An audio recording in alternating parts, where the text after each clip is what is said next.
Sir नमस्कार sir. नहीं, जोर से बोलो नमस्ते नमस्ते नमस्ते। NAMASTE नमस्ते का मतलब मालूम है क्या? The divinity within me salutes the divinity within you. Yoga Bharat के सबसे invaluable gift to the world. कलयुग, द्वापर युग, त्रेता युग, ये सब मिलाकर जितने समय हुआ उतने साल तक मैं सो रहा था क्या, ऐसा उनको लगा। This is the effect of this आसन। So fear yoga is going to rule the world. It has changed the lives of so many people. Lord Rama और Lord Krishna. Inside the house you need Rama. Outside the house you should become a Krishna. जो genocide हो रहा है sir Bangladesh में, Every Hindu in India has to play his role helping the Hindus of Bangladesh. अगर किसी ने तुम्हारे गाल पे 10 बार थप्पड़ मारा तो तुम खड़े होकर एक बार उसको मारो, वो भाग जाएगा, वो लोग अपने हथियार फेंक देंगे। इतनी बात है। और हम एक माँ काली देश बनाएंगे। What does a true Sanatani mean? That which has no beginning, that which has got no ending. What is not there in Mahabharata is not there anywhere in the world. From mother of all cities, आप बोलेंगे Paris बहुत अच्छा है, London बहुत अच्छा है, इन सब की माँ जो है वो भारत में है, राखी गढ़ी। भारत को, भारतीय लोगों को अपने देश का इतिहास मालूम नहीं है। This is the time that we have to restore the glory of Indians and India's contribution in science. The whole world will feel protected only when India becomes number 1 militarily, number 1 economically, number 1 culturally, number 1 diplomatically. Sir, thank you so much for coming to Real Speak. Sir, myself Dr. Rahul. Today in our show we have a guest, Mr. Ravi Kumar Iyer ji, a senior RSS प्रचारक. Sir, नमस्कार sir. नमस्ते। Engineer to full time प्रचारक, आपका journey कहाँ start हुआ है sir? उसके पहले एक बात बताना चाहूँगा। जी। आपने अभी नमस्ते कहा। जी सर। अमेरिका में जॉर्जिया नाम का एक शहर है। वहाँ एक चर्च है। वहाँ के जो पास्टर, वहाँ का जो पादरी है, इनका नाम है एडी स्मिथ। जी सर। हर रविवार जब गैदरिंग होता है तो सबको कहते हैं नमस्ते। तो सब लोग नमस्ते कहते हैं। नहीं, जोर से बोलो नमस्ते नमस्ते नमस्ते चिल्लाता है और वो लोग जोर जोर से नमस्ते कहते हैं। अब पूछता है NAMASTE नमस्ते का मतलब मालूम है क्या? तो सब लोग चुप रहते हैं। बताता है कि नमस्ते का मतलब है the divinity within me salutes the divinity within you. हम अमेरिकन जब दो लोग मिलते हैं, he is saying, when we Americans, when two of us meet, we say hi. Hi has got no meaning. And after some discussion, there is a difference of opinion. Gun निकालता है, shoot करता है, मर गया।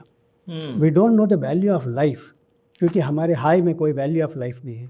But when I say namaste, the divinity within me salutes the divinity within you, that there is some divinity, ये किसी ने हमको बताया ही नहीं आज तक। Therefore, so much of killing is going on. If the children are taught namaste all over the world, only then there will be peace in the world. मैं नहीं कह रहा हूँ, Eddie Smith of Georgia Church, and he is teaching every Sunday to all the gathering namaste. So thanks for starting with namaste. Yeah, thank you sir. Sir, engineer to full time pracharak, कहाँ से journey start हुआ है sir आपका?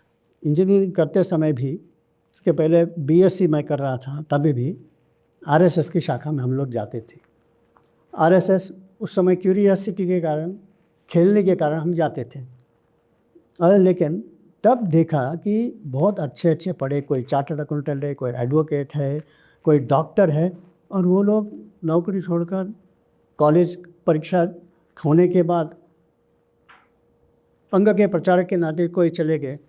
तो मैं नागपुर में था, तो वहाँ एक डॉक्टर बिहार में लोहरदगा नाम का एक ट्राइबल एरिया में जाके चले गया, वहाँ के लोगों की सेवा करने के लिए। हैड अ डीप इम्प्रेशन कि भाई ऐसे भी लोग होते हैं। फिर जब मैं इंजीनियरिंग भी कर रहा था तो मैंने कई लोगों से ऐसे मिला जिन्होंने ऐसा का काम किया है। तो मन में था कि let me give a try, हो गया तो हो गया। तो वैसे करते करते became pracharak for 1 year, for 2 years, for 3 years, अभी 50 years हो गए। Sir, in a day to day life कैसा लगता है सर, कैसा महसूस करता है आपको भी करते हैं RSS प्रचारक? प्रचारक नहीं बनता, may be my life would have been like any other normal person.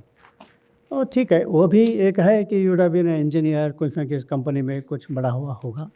प्रचारक बनने के बाद एक नया वर्ल्ड मेरे सामने आया कि how to be useful to the world.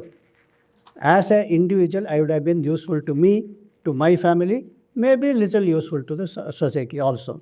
ऐसा नहीं कि others are not doing, everybody is doing, scientist is also working.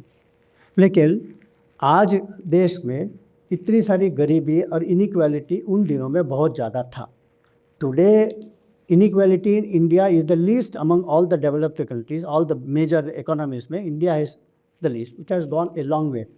उस long journey में many RSS प्रचारक have played a huge role in bringing down this gap between the rich and the poor. तो ये नहीं करने का मौका मिलता।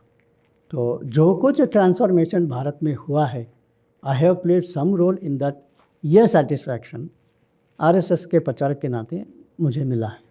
Sir you are associated with Tata engineering also, so आपका एक्सपीरियंस कैसा रहा sir? And you have been taken a photograph with even Tata ji, Ratan Tata ji, so आपको कैसा महसूस लगा sir when you met in a person? What was your perception sir? When I was working in Tata I did not meet Ratan Tata ji. उस समय जमशेद जी टाटा थे, JRD Tata थे। जमशेद जी टाटा नहीं थे, लेकिन उन्होंने स्टार्ट किया था, और तो JRD टाटा थे। इनसे सब मिलने का तो मैं कभी मौका नहीं मिला, but I had met several great stalwarts persons working in Tata consulting engineers. और आज देश में जो कुछ तरक्की हुआ है उसमें Tatas and Birlas and Ambanis and Adanis have played a big role. लेकिन बाद में मैं लार्सन एंड टुब्रो में भी था, उसमें भी बहुत अच्छे अच्छे लोगों से मिला हुआ, और एक नया एक इंजीनियरिंग का satisfaction. I have contributed as an engineer for 5 years in this, वो हो गया मेरा। फिर बाद में मैं संघ के प्रचारक के नाते जो अभी जो रतन टाटा को मिलना हुआ है, it has got a different meaning. हमने रतन टाटा जी से के एसोसिएट से बात किया, बताया कि we want to give him a award. तो उन्होंने बताया कि he never takes award in last 20 years, he has never taken any award. और प्रिंस चार्ल्स ने भी बोला था कि हम आपको अवार्ड दे रहे हैं, तो भी वो नहीं जा पाए और नहीं दिया। तो मैंने बताया कि ये अवार्ड के पीछे एक बहुत बड़ी मीनिंग है, वो लेंगे तो it will help India develop faster. तो बोला कि व्हाट इज़ दैट? तो हमने वो कॉन्स्टिट्यूट किया है विवेकानंद इंटरनेशनल रिलेशंस अवार्ड। जब तक भारत दुनिया के साथ कनेक्ट होकर एक इंटरनेशनल रिलेशन बढ़ाएगा नहीं, भारत विश्वगुरु नहीं बनेगा। केवल हम घर में बैठ के विश्वगुरु नहीं बन सकते हैं। मैं गली में क्रिकेट खेलते हुए टेस्ट मैच में नहीं खेल सकता हूँ। I should be seen in the bigger arena. तो भारत में जिन लोगों ने भी दुनिया के 10 देशों में फैक्ट्री लगाया है, वहाँ के लोगों को 3000 लोगों को, लोकल लोगों को नौकरी दिया है, तब वो लोग भारत को याद करेंगे कि you have been feeding 3000, 5000, 10,000 families who are not Indians.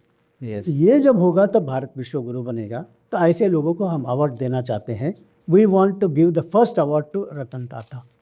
जब उन्होंने देखा कि you are working with a big vision of making Bharat, तो बोला कि is ready to accept it. This is the last award he ever accepted. This is the only award he accepted in last 20 years। जुलाई 2025 में ही accepted. On 4th July we hear him, because 4th July is the date of Swami Vivekananda memory day. वो उनका आखिरी दिन था, उस दिन दिया हमने, and he accepted it. And बाद में 2 महीने के बाद उनका देह शांत हो गया था। फिर हमने दैट इज़ 2024 में लिया था। फिर हमने माता अमृतानंदमयी को कहा कि we want to give this award. बोलते हैं माता जी गिव्स अवार्ड्स टू अदर्स, वो कभी अवार्ड लेती नहीं है। तो मैंने बोला कि ये अवार्ड के पीछे ये है कि हम भारत को विश्वगुरु बनना देखना चाहते हैं। जब तक हम दुनिया के लोगों को गायत्री मंत्र नहीं सिखाएंगे हजारों की संख्या में, जब तक उनको ओम सहना भवतु सहना भुनक्तु, दीज आर यूनिवर्सल कॉन्सेप्ट्स, ये नहीं सिखाएंगे तो भारत विश्वगुरु कैसे बनेगा? और आपने ये काम किया है, आपने किसी को भी डंडे से, तलवार से किसी को धर्मांतर नहीं किया। ये लोग आपके चरणों में भिड़ते हैं, दुनिया भर के लोग। They are influenced by your simplicity and your philosophy, which is in eternal philosophy of Hinduism. इसलिए हम आपको देना चाहते। तो बोले कि very good, but she will not be travelling, can you come here and give on this date? तो हम लोग चले गए उनके आश्रम में। उस समय उन्होंने, फिर पहले से मालूम था, 10 देशों से बड़े बड़े लोगों को उन्होंने बुलाया था। इनके सामने आप अवार्ड का इम्पोर्टेंस बताइए। तो हमने आपको बताया ये इम्पोर्टेंस कि इसमें everybody has the role to play, कि आप जिस देश में से भी आए हो वहाँ भारत का एक मिनी भारत खड़ा कीजिए, इंडियन फैमिली वैल्यूज़ उनको सिखाइए, ये सब बता दें। बाद में उनका भी एक अच्छा भाषण हुआ and she accepted this award. तो ये अवार्ड हम जो 10 देशों में जिन्होंने बड़े बड़े फैक्ट्री लगाए हैं, ऐसे कई लोगों को हमने अवार्ड देना शुरू किया है। सर विकसित भारत 2047 ये मिशन क्या होता है sir, and what does today's youth are playing the role for this विकसित भारत 2047? एक सिंपल एक आंसर बता देता हूँ एक सेंटेंस में। The number of unicorns per year from 2020 highest है Bharat. The youth in India is playing a very decisive very great role in making Viksit Bharat, because any country becomes great because of 5 P's. It should have 5 powers. And it becomes great because of 5 I's. वो क्या हमें बताता हूँ। 5 powers are, you must have military power, you must have economic power, you must have demographic power, then you must have diplomatic power, and you must have cultural power. ये 5 power America के पास है, China के पास है, भारत के पास भी है। लेकिन एक पावर हमारे पास है, 6th power, is called spirituality. In terms of spirituality India is the only billionaire in the world. बाकी किसी के पास आत्मज्ञान नहीं है, स्पिरिचुअलिटी नहीं है, कल्चरल है, ठीक है। तो इसके कारण उसके डिटेल में बाद में कभी जाएंगे स्पिरिचुअल पावर क्या होता है। दूसरा है, किसी भी समाज बहुत स्ट्रांग बनना है तो उसके पास 5 आई होना चाहिए। इनोवेशंस, नए नए आविष्कार, इंस्टीट्यूशंस, उसको दुनिया में ले जाने के लिए आपके पास संस्थाएं होनी चाहिए। IIT एक संस्था है, IIM एक संस्था है, DRDO है जो हैदराबाद में है, इसरो एक बेंगलोर में है। ऐसे संस्थाएं भी चाहिए, because of which innovations can become products. Innovations, institutions, infrastructure, आज भारत में जो इंफ्रास्ट्रक्चर बन रहा है वर्ल्ड क्लास का बन रहा है, और इसमें एक बहुत बड़ा जो नाम है नितिन गडकरी, कमाल का काम कर रहे हैं। ये तीसरा हो गया। चौथा है इंडस्ट्रीज़, और इंडस्ट्रीज़ में टाटा और बिरला और बाकी बहुत सारे बड़े बड़े उद्योगपति ने बहुत बड़ा काम किया है इंडस्ट्रीज़। 5वां आई है इंडिविजुअल्स। हम जो काम कर रहे हैं, तो आवर रोल, तो इस इंडिविजुअल्स में भी बड़े बड़े साइंटिस्ट होकर गए, होमी जहांगीर भाभा होकर गए, सर CV रामन होकर गए, ऐसे अलग क्षेत्र में बहुत सारे लोग होकर गए individuals, world recognise individuals of they make this. तो ये है हमारा 5 आइज। तो इसके कारण भारत महान बन रहा है। तो विकसित भारत के लिए road map is now led by youth, because नया टर्म जो आया है यूनिकॉर्न। यूनिकॉर्न का मतलब होता है कि a person not born to Ambani and Adani, जन्म से बड़ा आदमी नहीं है, लेकिन छोटा आदमी ही अपने इनोवेशंस के कारण और इंटरनेट में जो दुनिया में जाकर बेचता है उसके कारण उसने $100 करोड़ कमाया होगा। उसका कंपनी का मार्केट वैल्यू $100 करोड़ होगा, तब उसको कहते हैं यूनिकॉर्न। 2020 में सबसे ज़्यादा यूनिकॉर्न इंडिया, बाद में इंडिया, एवरी ईयर यूनिकॉर्न्स सबसे ज़्यादा भारतीय लोग बन रहे हैं, और ये लोग इंटरनेट के बारे में दुनिया भर में छाए हुए हैं। तो 20 साल पहले स्विगी तो था ही नहीं, और आज देखो जोमैटो 3 यूनिकॉर्न के समाप्त हो गया है, जोमैटो आ गया है। तो ये सब young people are making India great. India is the youngest country in the world. Demography ले लेंगे तो एवरेज एज जिसको कहते हैं, मीडियन एज कहते हैं, yes, India's median is less than 30, it is 28। तो 20, if you take 50% of the population are below 28 years. Yes, इतना स्ट्रॉन्ग ना चाइना है, ना अमेरिका है, ना यूरोप है। The median age of India, China and USA is 40। तो वहाँ 40 एज के नीचे 50%, और 40 के ऊपर 50%, ऑल ओल्ड पीपल। और फिर यूरोप ले लेंगे तो दे आर अबव 50, और जापान है तो बहुत ही ख़राब है, उनका 55 के ऊपर है। Maximum people are old people. तो ये these countries cannot have sustained economic progress. India will progress till 2050, we will still be the youngest large economy of the world. तो इसलिए भारत को बहुत अच्छा स्कोप है। तो हमारे पास इंटेलिजेंस कैपिटल है, हमारे पास वेल्थ जनरेटिंग कैपिटल है, यूनिकॉर्न वेल्थ जनरेट करते हैं, और फिर हमारे पास डेमोग्राफी का पावर है। और एक जो पावर जो चाहिए, मैंने बताया था कि आपके पास डिप्लोमेटिक पावर होना चाहिए।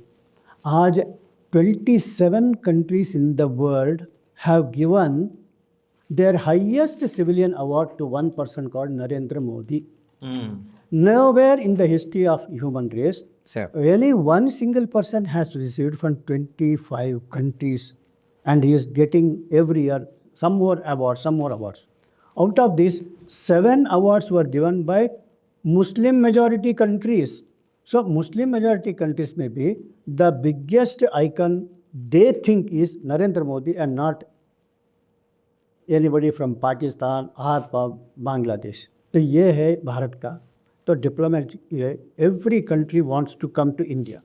कभी कभी ऐसा होड़ लग जाता है कि one prime minister has come from one country, as long as he is not living another prime minister just waiting to come to Delhi, then he goes and another is coming.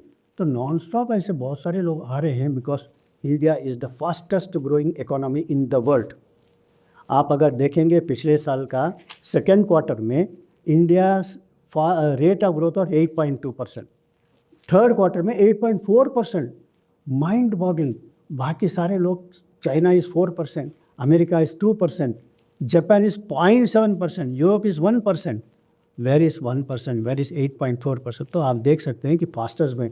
तो everybody wants to do trade with India, everybody want to have good relation with India. Narendra Modi is the only prime minister in the world. He can go and talk to Ukraine. He went to Ukraine and had a talk with the president. He went to Russia, had talk with Putin. He went to America, had talk with Donald Trump. No other person in the world is able to talk to all the differing people. आप देख सकते हैं कि Saudi Arabia and Yemen are worst enemies. Every day carpet bombing is going on in Yemen. Saudi Arabia से plane निकलता है, उनको बर्बाद करके रखता है। यमन ने उनका हाईएस्ट अवार्ड नरेंद्र मोदी को दिया, सऊदी अरेबिया ने उनका हाईएस्ट अवार्ड नरेंद्र मोदी को दिया। तो दो लोगों के बीच में पीस लाना है तो ओनली नरेंद्र मोदी या only India can play a role. Ukraine और रशिया के बीच में पीस आना है तो only India can play a role. A unique thing in the world where all the worlds are connected, फिर भी India is at the top. ये सर एक तरफ से अपन विकसित भारत बोल के हम दौड़ रहे हैं sir, and India is expanding all over the world and India is seen across the world now. But sir अब करंट सिनेरियो सर जो जीनोसाइड हो रहा है सर बांग्लादेश में, so what exactly is going on sir, what is your take on this issue? Bangladesh में जो हो रहा है वो very very very very cruel. ये सब कहाँ से तैयार होते हैं ऐसे मारने वाले? All the Bengalis in Bangladesh are not bad. उन्होंने एक अलग देश क्यों बनाया पाकिस्तान से आके कि we believe in Bengali culture, we want Bengali language. Bengali is a very old ancient language, huge cultural इसमें। तो वो बोलते हैं कि हमारी आइडेंटिटी बंगाली है, उर्दू नहीं है। लेकिन अब उनके ऊपर जो थोपा गया है वहाँ के जो टेररिस्ट लोग, they want to impose Urdu culture, तो उसके खिलाफ अब बंगाली लोग खड़े होंगे। They will revolt against this terrorist elements. और वो बोले कि हमको ये जमात नहीं चाहिए। जमात इस्लाम जो है, जो उर्दू कल्चर लाना चाहती है, जिहाद लाना चाहती है, मार काट के है। तो इसके कारण एक रिएक्शन में बहुत सारे Bengali Muslims will become ex Muslims. The number of ex Muslims happening in Bangladesh is growing day by day because of the atrocities of this. They said we don't want to connect with this people. ये थोड़े समय के बाद इनका संख्या बढ़ेगा तो they will react against this. We don't believe in killing the Hindu, we don't say they are कातर, they are also Bengalis, they are also Bengal, we are brothers. ऐसे कहने वालों की संख्या है, अभी वोकल नहीं है, क्योंकि government of the day is helping all the wrong elements. लेकिन ये गवर्नमेंट उड़ जाएगा और the people we restore peace there. उसके लिए जो जो कर सकते हैं सभी ने करना चाहिए। हमारा उनके साथ व्यापारिक संबंध है, यहाँ के डायमंड मर्चेंट्स का वहाँ के डायमंड मर्चेंट्स से संबंध है, यहाँ का टेक्सटाइल वाले का टेक्सटाइल से संबंध है। अब सारा चीज़ें बंद हो गया है, तो हम लोगों ने वहाँ के जो पीड़ित लोग हैं उनके लिए मदद करना चाहिए। The traders in India should help the traders in Bangladesh, specially the Hindus are getting marginalise. तो आप वहाँ के हिंदू बिजनेसमैन को, हिंदू ट्रेडर्स को, जिनके जिनके घर उड़ा गए, जिनके शॉप्स जला दिए, उनको आपने आर्थिक मदद करना चाहिए। धीरे धीरे उनको बताना चाहिए कि don't run away, come to India. आप उधर एक जगह पे आ जाइए, create a district, create a zone close to India and make it a Hindu majority place, और यूनाइटेड नेशन में विल हेल्प यू वहाँ जाकर भाषण करके, जैसे यूनाइटेड नेशन ने एक प्रस्ताव पारित किया था, and because of that Israel has come into existence, वैसे माँ काली देश हम बनाएंगे। तब तक आपको वहाँ लड़ना सीखना चाहिए। अगर किसी ने तुम्हारे गाल पे 10 बार थप्पड़ मारा तो तुम खड़े होकर एक बार उसको मारो, वो भाग जाएगा, वो लोग अपने हथियार फेंक देंगे। इतनी ही बात है। और हम एक माँ काली देश बनाएंगे, एक माँ काली देश ईस्ट में बनाएंगे, चिटगांव वो बुद्धिस्ट है, और एक वेस्ट में बनाएंगे, ऐसे 2 बनाएंगे हम। सर कौन सा मेजरमेंट ले रहे सर गवर्नमेंट की तरफ से so that this Hindus can be preserve there? I don't do anything with the government. Non-governmental effort are far more effective than any government effort in social work. तो social work करने वाले लोगों ने कभी भी गवर्नमेंट की ओर देखना नहीं चाहिए। गवर्नमेंट को अपना काम करने दो, गवर्नमेंट अपना काम करेगा। जहाँ मिलिट्री भेजना है वो भेजेगा, नहीं भेजना है नहीं भेजेगा, that is their job, because they have to look into various scenarios around the world. Yes. लेकिन हम लोग अपना काम कर सकते हैं। आप यहाँ के टीचर्स ने वहाँ के टीचर्स को मदद करना चाहिए, यहाँ के व्यापारी ने वहाँ के व्यापारियों को बनाना चाहिए। Every Hindu in India has to play his role helping the Hindus of Bangladesh. Yes. Sir, you have been traveled to different countries. So far, you traveled 45 plus countries across the globe. Sir क्या डिफरेंस दिखता है sir, जो tradition India में follow कर रहे हैं वो कुछ दिखता है क्या सर आपको बाहर के कंट्री में भी? दुनिया भर के लोग, क्योंकि अभी एक इंटरकनेक्टेड वर्ल्ड में हम आ गए हैं। अगर समझ लो कोई एक देश है जिसका नाम किसी इंडियन ने 99% इंडियन को मालूम भी नहीं, there is a country called Solomon Island, there is a country called Cook Island, नहीं मालूम होगा, कोई चिंता नहीं। लेकिन वहाँ का आदमी गूगल में जाकर डालता है और पूछता है कि how to bring peace in the world, तो कुछ ना कुछ आते रहता है, उसके अंदर बीच में आ जाता है वसुधैव कुटुंबकम। बोलता है what is this, I never heard such a word. तो वो थोड़ा डीप में जाता है, तो उसके वहाँ लिखा रहता है 1 अर्थ 1 फैमिली 1 फ्यूचर। बोलता है ये क्या होता है, 1 अर्थ 1 फैमिली 1 फ्यूचर। थोड़ा डीप में जाता है तो बोलता है what a great concept, we are all brothers, we are all sister, we are all, we live in one same house that is called this planet earth. तो फिर बोलता है ये किसने दिया, जब ढूंढता है तो पता चलता है कि भारत ने लिया। तो वेयर इज इंडिया? तो so many people want to come to India because Indian philosophy is enduring philosophy, it embraces the entire human race. इसलिए धीरे धीरे धीरे भारत आना चाहते हैं। ये एक अच्छा मौका है आपके पास, the most non violent missile in the world. Missile means that which reaches to the pin point, जो आपका टारगेट है वहाँ से जा सकता है। वो मिसाइल जो है मोबाइल है। मोबाइल के अंदर यूट्यूब है, मोबाइल के अंदर गूगल है। गूगल और यूट्यूब में आप if you ask the right question, it will give you the better answer than Ravi Kumar. तो इसका उपयोग करते हुए if you can spare 1 hour a week for Bharat Mata, try to improve your knowledge on any sector. 1 problem of India आप ले लीजिए, उसके ऊपर मैं पूरा अभ्यास करूँगा। मैं किसी से पूछने वाला नहीं, मैं गूगल से पूछूंगा, मैं उधर यूट्यूब में पूछूंगा, and I try to improve my knowledge on that. And then you have got in this WhatsApp, दुनिया भर में 90% of the people in the world they have mobile. Yes. And they also have a mobile number, because of which you can reach out to their mobile. Yes. अब आपका काम है कि मैं आपको जानता हूँ, आप उसको जानते हो, आप उसको जानते हो। दुनिया का 1 नंबर 2 नंबर किसी भी प्रोफेशन में होगा, उससे मैं बात करूँगा, उसको बताऊँगा कि मेरे पास ये नॉलेज है। Yes. वो बोलेगा अरे भाई नॉलेज इज़ पावर, तो वो आपसे दोस्ती बनेगा। फिर बोलेगा कि इंडिया में, तो मैं इंडिया में आता हूँ वगैरह। This thing can be done by anybody. उसके कुछ उदाहरण मैं दे सकता हूँ क्या क्या लोगों ने किया है करके। उदाहरण के लिए मैंने यही बताया था। तो मेरा एक दोस्त है, वह सिडनी में हर रोज़ 1-1 घंटा देने लगा। ऑफिस में जाके थोड़ा 1 घंटे पहले बैठ के जाता था, 7 से 8 बजे तक ऑफिस का मैं ये इंटरनेट पे काम करता था, और नॉलेज गेन होते होते वो डिस्कवर्ड रेडियो। तो उसके पास पूरा ज्ञान है कि the radio was discovered by doctor Jagdish Chandra Bose and not by Marconi. हाँ। तो फिर उसने एक से बात किया, दूसरी से बात किया व्हाट्सएप में, और सीधा IEEE के टॉप मोस्ट पर्सन से बात किया। IEEE is the world's biggest organisation called international institute of electronic engineers. तो इंस्टीट्यूट ऑफ इलेक्ट्रॉनिक इंजीनियर्स दुनिया भर के इसमें इलेक्ट्रॉनिक्स में प्रोटोकॉल वही बनाते हैं। उनके जनरल सेक्रेटरी से बात किया, sir my research is Jagdish Chandra Bose, but you are saying Marconi, what is truth? तो उन्होंने लेटर पैड में लिख के दिया, yes Jagdish Chandra Bose is the real inventor of, real father of radio. Marconi ने जगदीश चंद्र बोस का इंस्ट्रूमेंट को चोरी करके, थ्रू हिज फ्रेंड चोरी करके अपने नाम पर पेटेंट किया। We are ashamed of Marconi, we are ashamed of this Italian, you are free to show this letter to anyone, ऐसे IEEE ने लिख के दिया। एक आदमी ने 1 आवर ए वीक देने के कारण ये हुआ, हमने ये लेटर्स रेडियो सिडनी को दिया, और रेडियो सिडनी ने बार बार अनाउंस किया the real father of radio is doctor Jagdish Chandra Bose of India. आप भी कर सकते हैं, कोई भी कर सकता है, गिव 1 आवर ए वीक। ऐसे मेरे पास कई लोगों ने कई बात किया है। आप अगर सिंगापुर में जाते हो तो वहाँ एक स्टैचू है संगनीला उत्तमा।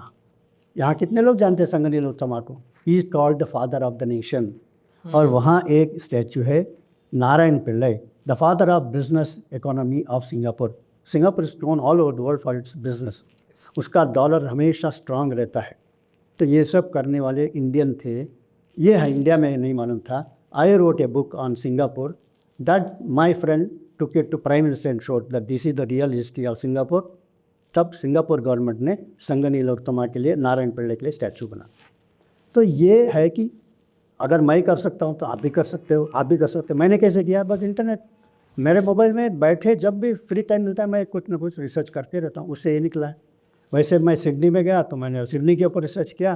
तो आज सिडनी में a memorial for Indian soldiers who fought as Australian citizens against their foreign invaders, उनके लिए एक वहाँ बनाया है। 72 Indians who were born in Australia 100 years before as Australian citizens, they gave their life for the protection of Australia, इसलिए उनके लिए स्मारक बनाया। और उन्होंने हिंदू सेक्शन को बुलाया कि because you told us now you come here for the inauguration.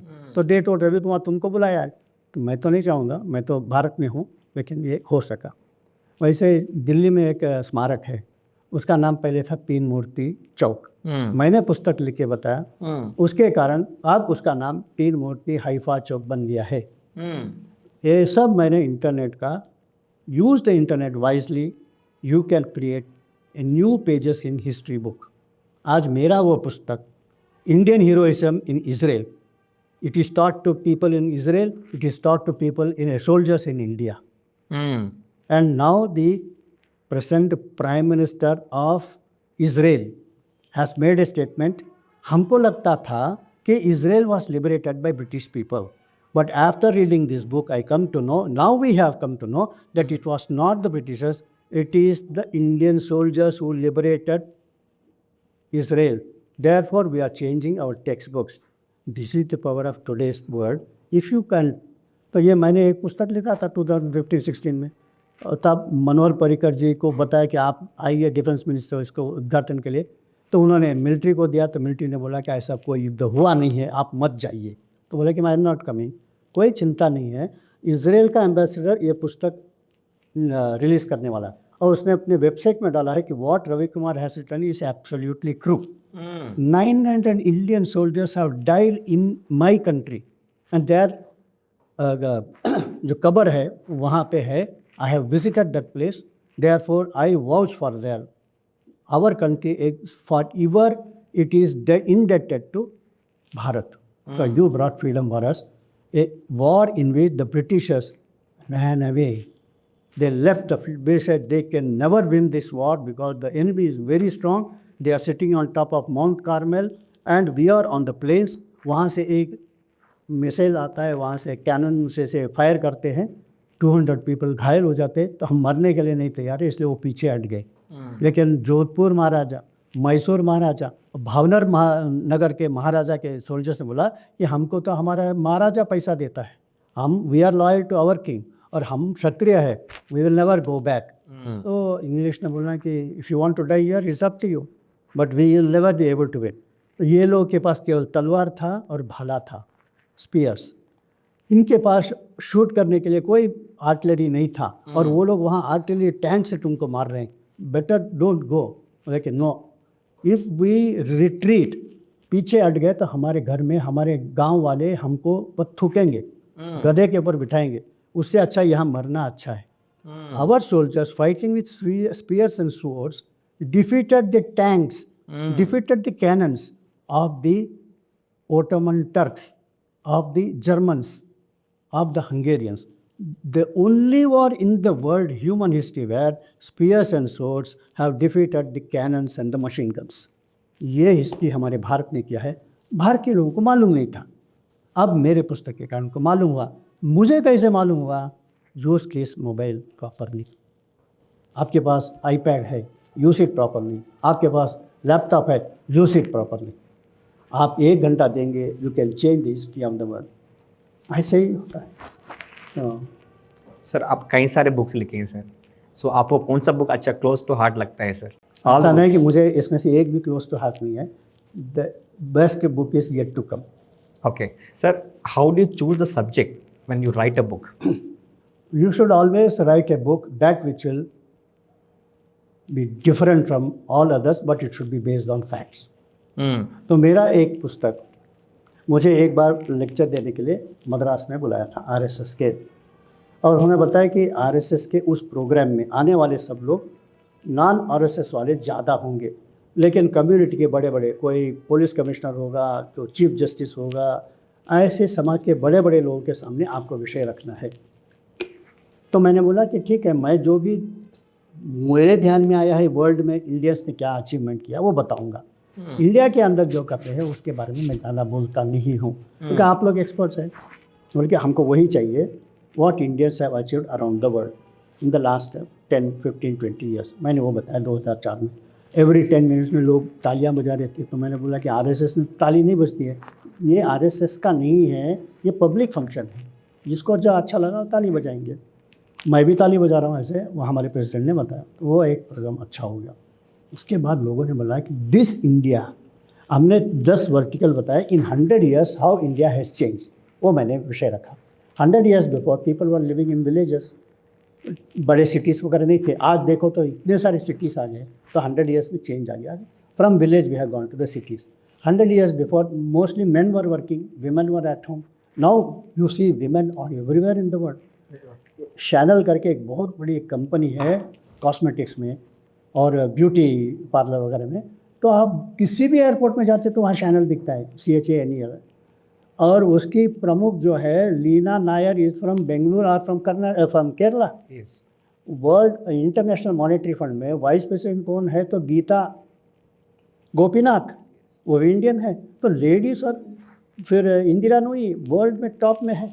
तो दिस यू सी कि उस समय मैंने बताया कि Indian girls from villages are come to the cities and they are occupying, they are playing cricket, they are playing hockey, they are playing everything.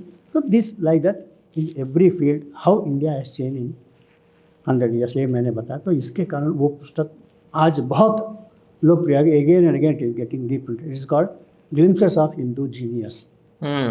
वैसे दूसरा एक पुस्तक लिखा, रामायण के ऊपर 10,000 लोगों ने पुस्तक लिखा है, लेकिन मैंने सोचा कि रामायण के ऊपर लिखना है तो एक नया पर्सपेक्टिव में लिखना चाहिए, जो फैक्ट होना चाहिए और लोगों को अच्छा लगना चाहिए। तो मैंने लिखा कि रामायण अराउंड द वर्ल्ड, क्योंकि मैं मलेशिया में गया, मैं सिंगापुर गया, मैं थाईलैंड गया, मैं इंडोनेशिया गया हूँ, मैं कंबोडिया गया, वहाँ सब लोग अपने अपने भाषा में रामायण पढ़ते हैं, स्कूल में पढ़ते हैं। Ramayana is taught in Thailand in every school. जहाँ तो नहीं सिखाया जाता वहाँ तो कंपलसरी है। तो मैंने बोला कि इसके ऊपर लिखना चाहिए, तो मैंने लिखा रामायण अराउंड द वर्ल्ड। उसमें अलग अलग देश में जो रामायण चलता है उसके सारे फोटोज वगैरह दिखाया, तो लोग इतने गदगद हो जाते हैं, बोलते हैं कि हाँ ये दिस एस्पेक्ट ऑफ रामायण किसने नहीं बताया। बाकी सारे लोग कंब रामायण बोलेंगे, तुलसी रामायण बोलेंगे, वाल्मीकि रामायण बोलेंगे, लेकिन ये this is selling every time. ये प्रिंट होता है, खत्म हो जाता है। Very few people know to, but it is all based on facts. जिसे कोई चैलेंज नहीं कर सकते। जैसे मैंने इसराइल के बारे में क्या ग्लिम्पसेस ऑफ अरे Indian heroism Israel Israel. This fact. और फिर अभी लोगों के सामने आने के बाद दिया वेरी। और मेरा बुक ये आर्मी में सब लोग सीखते हैं। इसराइल में जाता हूँ तो बहुत सारे लोग मुझे सैल्यूट करते हैं, बुलाते हैं आइए आप हमको सबको बताइए करके। तो ये कि यू शुड फाइंड, ऐसे बहुत सारी चीज़ें हैं जिसके ऊपर अभी तक पूरे तरह से न्याय नहीं हुआ है, उसके ऊपर लिखिए और सोचिए ऐसा क्या क्या हो सकता है।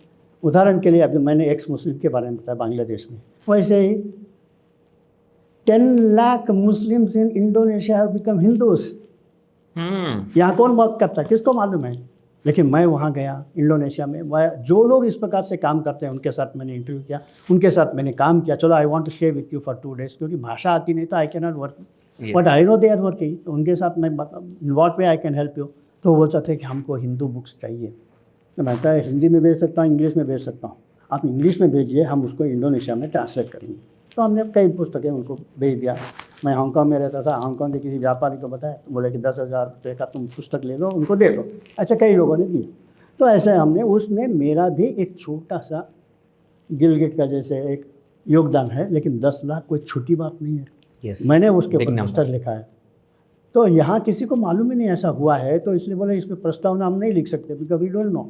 Yes. तो फिर एक स्वामी जी ने कहा, जिन्होंने अयोध्या मंदिर में पूजा किया था, उन्होंने बोला कि I know because I travel around the world, तो मैं इसका प्रस्तावना लिखता हूँ। बहुत अच्छा प्रस्तावना लिखा, उसके साथ ये पुस्तक भी था, उन्होंने विमोचन भी किया। तो वो है गोविंद गिरी महाराज। Okay. तो उन्होंने मेरा पुस्तक का प्रस्तावना भी लिखा, वो पुस्तक का विमोचन भी किया। It's fact. ऐसा ही फैक्ट ढूंढिए ना, इतने सारे फैक्ट है जो इंस्पायर करता है, हेडिंग ही इंस्पायर करता है। उसके अंदर एक सेंटेंस डाल दिया, the story of 1 million Muslims becoming Hindus in Indonesia, बस वो चल दिया। ऐसे एक एक पुस्तक मेरा ऐसे ही है। So उसमें एक book sir which is launched by PM Modi ji on yoga. So how did it happen sir? ऐसा है कि मैंने बहुत साल पहले लिखा था, yoga is going to rule the world. मैंने वॉरेन हेस्टिंग का एक सेंटेंस पढ़ा था, उसने ईस्ट इंडिया कंपनी को बताया, चेयरमैन को, ये भगवत गीता को हमने इंग्लिश में ट्रांसलेट किया है। It is the year is 1785। और वो भागते हुए इस ट्रांसलेटर बुक को लेकर लंदन में गया और ईस्ट इंडिया कंपनी के चेयरमैन से बात किया कि आप इसमें फॉरवर्ड लिखिए। तो बोला कि देखो भाई, हम तो व्यापारी लोग हैं, व्यापार करने के लिए इंडिया में गए, बाय मिस्टेक बाय चांस हम वहाँ के राजा बन गए, we have become the king makers. अब इतना ही काफ़ी है। पुस्तक मुझे मत बताना, I am not a scholar, I can not write any foreword for this. और फिर somebody will put a case against me, मैं क्या करूँगा। मैंने बोला कि आप चिंता मत कीजिए, आपने ही लिखना चाहिए। तो उन्होंने बताया, वारेन हेस्टिंग तुम्हारे पास जो सेना है ना, मेरे सेना से भी बड़ा है, because India is big, India is a bigger world, तो इसलिए आप लिखो। बोले कि देखो फिर भी मैं एक नौकर हूँ, यू आर द ओनर, आपने लिखना चाहिए। बोले कि मैं जो भी लिखना है तुम मुझे लिख के दे दो, मैं तुम छाप दो, लेकिन कल इसकी गारंटी क्या कि कोई मेरे पर केस नहीं करेगा। तो उसके लिए मैं लिखूँगा फॉरवर्ड, आप लिखेंगे ब्लेसिंग। Okay. आप इसके अंदर एक अपना कि बहुत अच्छा है, सबने पढ़ना चाहिए, इतना लिख दो। तो उन्होंने लिख दिया। और इन्होंने प्रस्तावना में लिखा है, डिकेड्स लेटर, 40, 50, 100 साल के बाद ये ब्रिटिश एम्पायर नहीं रहेगा।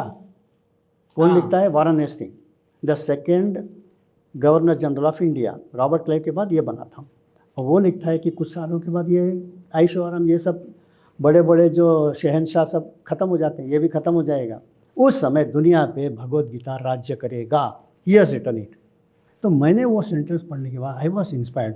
भगवत Gita is not the only thing that is going to rule India, rule the world. और क्या रूल करेगा? देखते देखते मैंने देखा कि yoga is popular in Dubai, it is popular in Arab countries and Gulf countries, and it is popular in European countries. जहाँ भी मैं पार्क में सुबह 5 बजे जाता हूँ, 6 बजे जाता हूँ, लोग योगा कर रहे हैं। तो फिर yoga is going to rule the world. ये पुस्तकें मैंने एक लिखा और 50 कॉपी बना के संघ के अधिकारियों को दिया। क्या आप लोग पढ़ेंगे तो आपको फ़ायदा होगा। दुनिया के बड़े बड़े आइकन, हॉलीवुड के स्टार्स, ये लोग सब योगा करते हुए, रग्बी प्लेयर है, कोई ऑस्ट्रेलियन फुटबॉल प्लेयर है, सॉकर प्लेयर, ये सब लोग कर रहे हैं। तो उन्होंने पढ़ा, उनमें से किसने किसको कहाँ दिया मालूम नहीं, लेकिन 2 महीने के बाद प्रधानमंत्री का फ़ोन आया कि ये पुस्तक क्यों छापा नहीं है, ये ज़ेरॉक्स कॉपी क्यों आया है। Okay. Very good. तो जिसको छापना है वो छापेगा, मैं तो इसमें नहीं पढ़ता हूँ। I want to print. बोले कि प्रधानमंत्री अपना काम धंधा छोड़कर ये पुस्तक क्यों प्रिंट करेंगे? हाँ, बोला कि नहीं, मुझे यूनाइटेड नेशन में लॉन्च करना है। ओके। अच्छा, तो फिर आप क्या करेंगे इसको? इसको उठा के मैं 200 देशों में भेजूंगा और एकदम ग्लॉसी पेपर में बनाऊंगा, लेकिन परमिशन चाहिए तुम्हारा। तो मैं कि ठीक है, आपको परमिशन चाहिए तो आपने उसमें एक अपना मैसेज देना चाहिए। ओके। तो उन्होंने एक मैसेज दिया कि yoga is useful for human race, yoga useful for youth, everybody should work वगैरह, and see how it has influence. मेरे योगा के पुस्तक में बाकी योगा के पुस्तक से क्या फ़र्क है? दुनिया में बहुत सारे लोगों ने योग के ऊपर पुस्तक लिखा है, 10,000 लोगों ने तो लिखा होगा, इंग्लिश में भी लिखा है, हिंदी में भी लिखा है।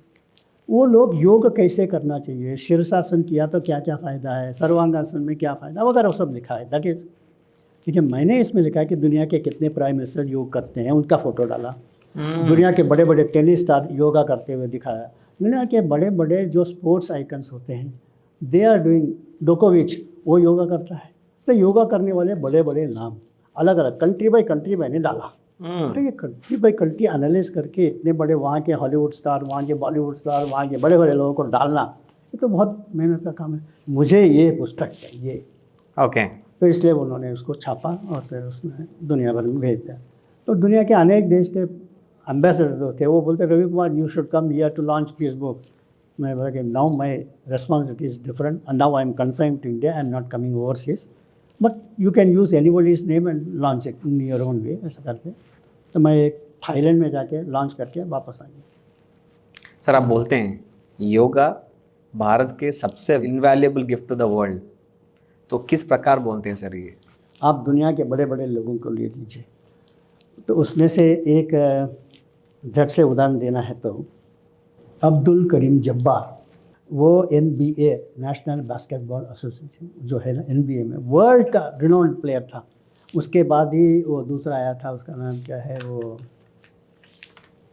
Many years later Jordan, Michael Jordan वगैरह सब जो आए थे वो बाद में आए, ये उसके भी पहले का आदमी है, अब्दुल करीम जब्बार। और वो अब्दुल करीम जब्बार ने पुस्तक लिखा है। उन दिनों में एक आदमी ने स्पोर्ट्स खेलने वालों ने क्या क्या एक्सरसाइज करने का करके एक बुक लिखा था, बहुत फेमस आदमी ने, और वो खुद ही फुटबॉल प्लेयर था, सॉकर प्लेयर। उसने उसको बोला, ये पुस्तक को तुम वापस ले लो, नहीं तो मैं केस करूँगा। तुमने जो लिखा है कि आपने जिम में जाना चाहिए, रनिंग करना चाहिए, ये सब करना चाहिए, ये सब बकवास है। इससे किसी भी प्लेयर का फ़ायदा होता नहीं है। Unless you do yogasan, you will never be able to keep your body fit. Okay. तो वो बोलता है कि हम लोग जब खेलते हैं, कोई भी क्रिकेट होगा, इसका एक सीज़न होता है 6 महीने का। बाद में 6 महीने में हमारा पेट बढ़ जाता है, हमारा आलसीपन आ जाता है। Yes. तो हम कैसे अपने आप को, तबीयत को ठीक रखें, so that next season we have to play. उसके लिए yoga is the only thing. पहले मैं रनिंग करता था, जिम में घर जाता था, और उससे ध्यान में आया कि ये सब नेगेटिव है। फिर मैं योगा करने लाया तो मेरा फिट एंड मैं हूँ, तो इसलिए उसने योगा एकेडमी शुरू किया है। इससे बड़ा आदमी कौन हो सकता है कि वो will take yoga to the world? Abdul Kareem Jabbar, the greatest player of, ये अमेरिका में जो होता है दुनिया भर में जाता है, तो अमेरिका में गांव में जो गया था बिकॉज ऑफ हिम। तो ये है एक उदाहरण मैंने बताया। वैसे एक है जिसका जन्म रशिया में हुआ था, but by birth she was a Hungarian. तो रशिया में 1912 में एक रेवोल्यूशन आया, सबके कत्लेआम होने लगे, इसको मारो उसको मारो, तो वो लोग भागकर हंगेरी में आ गए। हंगेरी से फिर वो हंगेरी से उसने, छोटी बच्ची थी उस समय, बाद में उसने सोचा कि भरतनाट्यम क्या है, उसने कहीं देख लिया इंटरनेट में इधर उधर से, तो मुझे वो सीखना है। She knew Russian dance, ballet dance वगैरह सब जानती थी, तो एक और सीखना अच्छा है, तो इसलिए वो इंडिया में आए। तो यहाँ वो भरतनाट्यम सीखने के लिए गई। तो भरतनाट्यम सीखते समय मैसूर महाराजा के माध्यम से उसको हुआ है कि she came to know that something called yog. Okay. तो मुझे योग सीखना है। तो उस समय जिनके कारण आज दुनिया भर में योग गया है, उनका नाम है Tirumalacharya. Okay. Not many people know him, लेकिन कुछ लोग जानते हैं BKS अयंगार। तो BKS अयंगार की ये सिस्टर्स के हस्बैंड, ओके। ये है तिरुमलाचार्य। BKS अयंगार ने भी तिरुमलाचार्य से ही योग सीखा। योग को विधिवत दुनिया में ले जाने के लिए जो एकेडमी शुरू किया है वो Tirumalacharya from Bengaluru. By mother tongue he was Tamil but living in Bangalore. तो इन्होंने ये शुरू किया। उनके पास ये गई थी, ये हंगेरी से आई हुई लड़की, उसका नाम है यूजीन पीटरसन। बाद में उसने नाम बदल दिया इंदिरा देवी। ओके। तो उसने बोला कि मुझे सिखाओ। तो उसने कि मैं केवल पुरुषों को सिखाता हूँ, ये गुरुकुल वासन है। गुरुकुल का जो नियम है बहुत स्ट्रिक्ट होता है। सुबह 4 बजे उठना पड़ता है, फिर पानी निकालना पड़ता है, फिर ये करना पड़ता है, वो करना पड़ता है। इसमें महिला के किसी को भी मैंने रखा नहीं, इसलिए आपको मैं ले ही सकता हूँ। उसने फिर से कंप्लेन किया मैसूर महाराजा से, ये लेता नहीं मुझे, मैं विदेश से आई हूँ, मैं कहाँ से, मैं किससे सीखूँगी। तो फिर बाद में उन्होंने बताया कि इसको थोड़ा ले लो। तो शुरू में तिरुमलाचार्य ने सुना कि इसके लिए नियम, वही नियम रखूँगा, कोई नियम मैं बदल नहीं करूँगा, तो ये भाग जाएगी, क्योंकि कौन करेगी, नीचे बैठना पड़ता है, ध्यान करना पड़ता है। फॉरेन में तो बैठ भी नहीं सकते ना। लेकिन जो जो करना था वो सब उसने किया। तो उसने देखा कि लड़की सचमुच सिंसियर है, तो इसको सिखाऊंगा मैं। उसने सब कुछ सिखाया उसको। और फिर इतने में वहाँ के जो हाई कमिश्नर है जो हंगेरी का, उसके साथ इसकी दोस्ती हुई, तो उसी से ही शादी किया। और अब हंगेरी के जो हाई कमिश्नर का चाइना में ट्रांसफ़र हो गया, तो इसको अभी चाइना जाना पड़ा। तो उसने टीचर से बताया कि तिरुमलाचार्य आप मुझे जो कुछ बाकी है वो सब मुझे सिखाओ, ताकि मैं अभी अगले महीने जा रही हूँ। तो हमें बताया जो कुछ सिखाना सब कुछ मैंने सिखाया है तुमको, और इसका जितना हो सके उतना प्रचार करो। You are free to do that, मेरा पूरा ब्लेसिंग्स तुम्हारे साथ है। तो अपने गुरु के ब्लेसिंग लेकर वो चाइना में गई। जब चाइना में डिप्लोमेटिक रिलेशन में रहते हैं तो उनका फ्रेंड सर्कल सब बड़े बड़े लोगों से होता है। यस। वहाँ चाइना उस समय राजा महाराजाओं का देश था, तो राजाओं से भी उनका संबंध आ गया। तो इस प्रकार से उसका संबंध दुनिया के बड़े बड़े जो डिप्लोमेट्स आए हैं बेजिंग में, उन सब से संबंध आ गया, उन सबको वो सिखाने लगी। तो she was teaching all the world leaders. और ये लोग जब अपने देश में जाएंगे वहाँ योग शुरू हो जाएगा। तो इस प्रकार के दुनिया भर में योग फैला है। तो इस यूजीन पीटरसन के कारण, लेकिन उसका नाम तक लोग नहीं जानते हैं, 90% लोग नहीं जानते हैं, कुछ लोग तो जानते होंगे ही। मैं नहीं कहता हूँ, मैंने तो इंटरनेट से ही निकाला, मैंने इसमें से ही निकाला। मैं फिर से यही कहता हूँ, इसको उपयोग करो, अच्छी तरह से उपयोग करो। आप भी रवि कुमार से भी ज़्यादा इम्प्रेसिव हो सकते हो। तो उसने वो पुस्तक देखा, फिर मैंने, तो वो है कि it has change the lifes of so many people. उसमें से एक और उदाहरण मैं बता सकता हूँ जो भारत के लिए भी बहुत अच्छा है। वायलिन में सबसे बड़ा आदमी नाम लिया जाता है यहूदी मेनुहिन।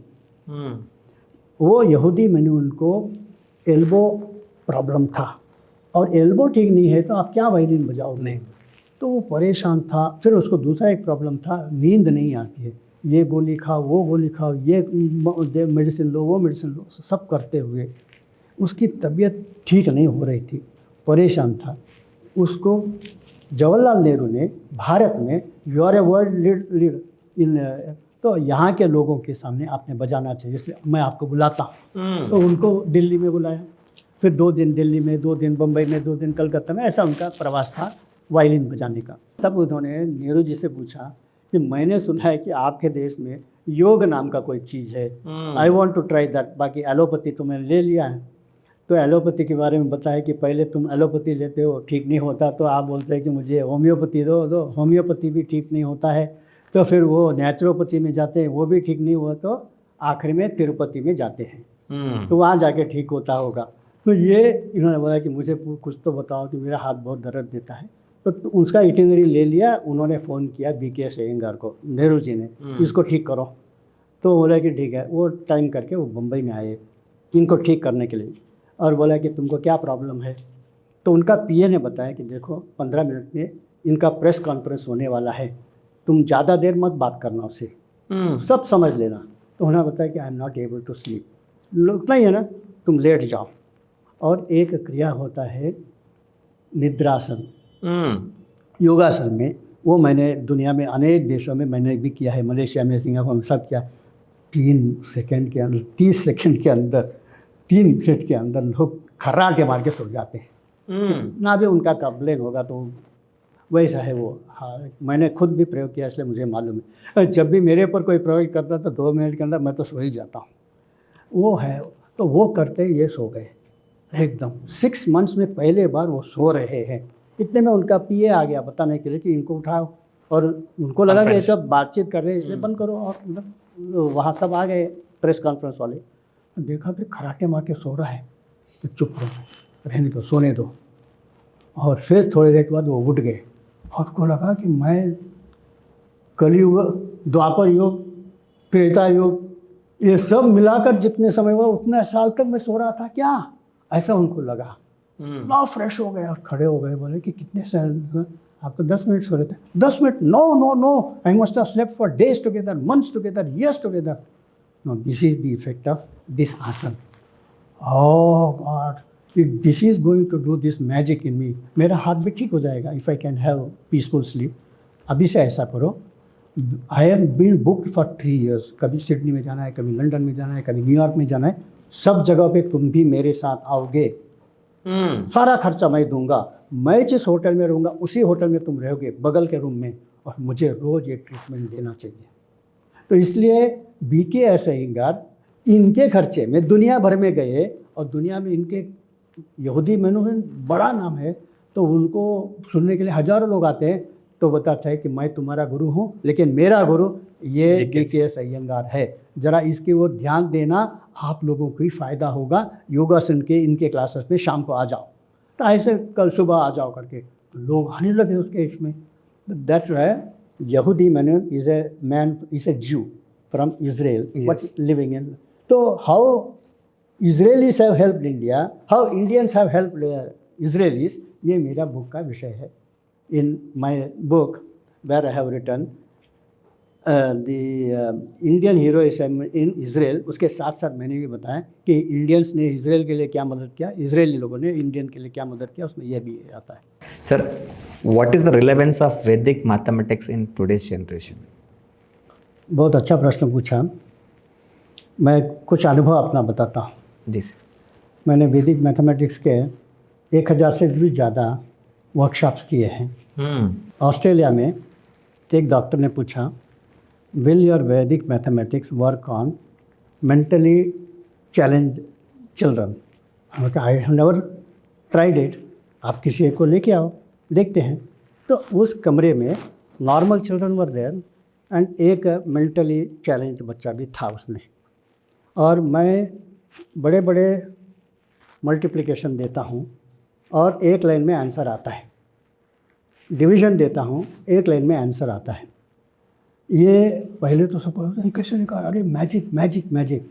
फिर मैं कुछ क्लू बताता हूँ, तो जो अच्छे ब्रिलियंट लड़के हैं वो तुरंत पकड़ लेते हैं, they come and write the answers, correct answer लिखते हैं। फिर वहाँ बोलता है यू एक्सप्लेन, वो लोग एक्सप्लेन करते हैं। फिर बहुत सारे धीरे धीरे लाइन लग जाती है, गिव मी एक, वहाँ क्वेश्चन लिखा, धनाधन बच्चे आके आंसर लिख रहे हैं।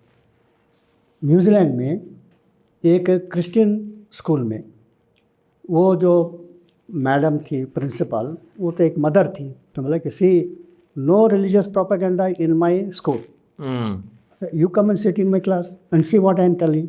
ओके। तो वो 6 स्टैंडर्ड्स में टीचर भी थी, प्रिंसिपल भी थी, बाकी लोग भी थे, और वो बच्चे धनाधन आके लिख रहे हैं। तो एक टीचर ने बोला, this boy is very very poor in mathematics and he has solve 3 questions which I can not solve. Okay.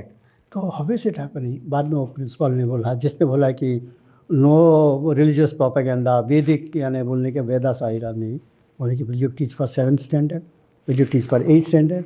Okay, but I need a break every now and then.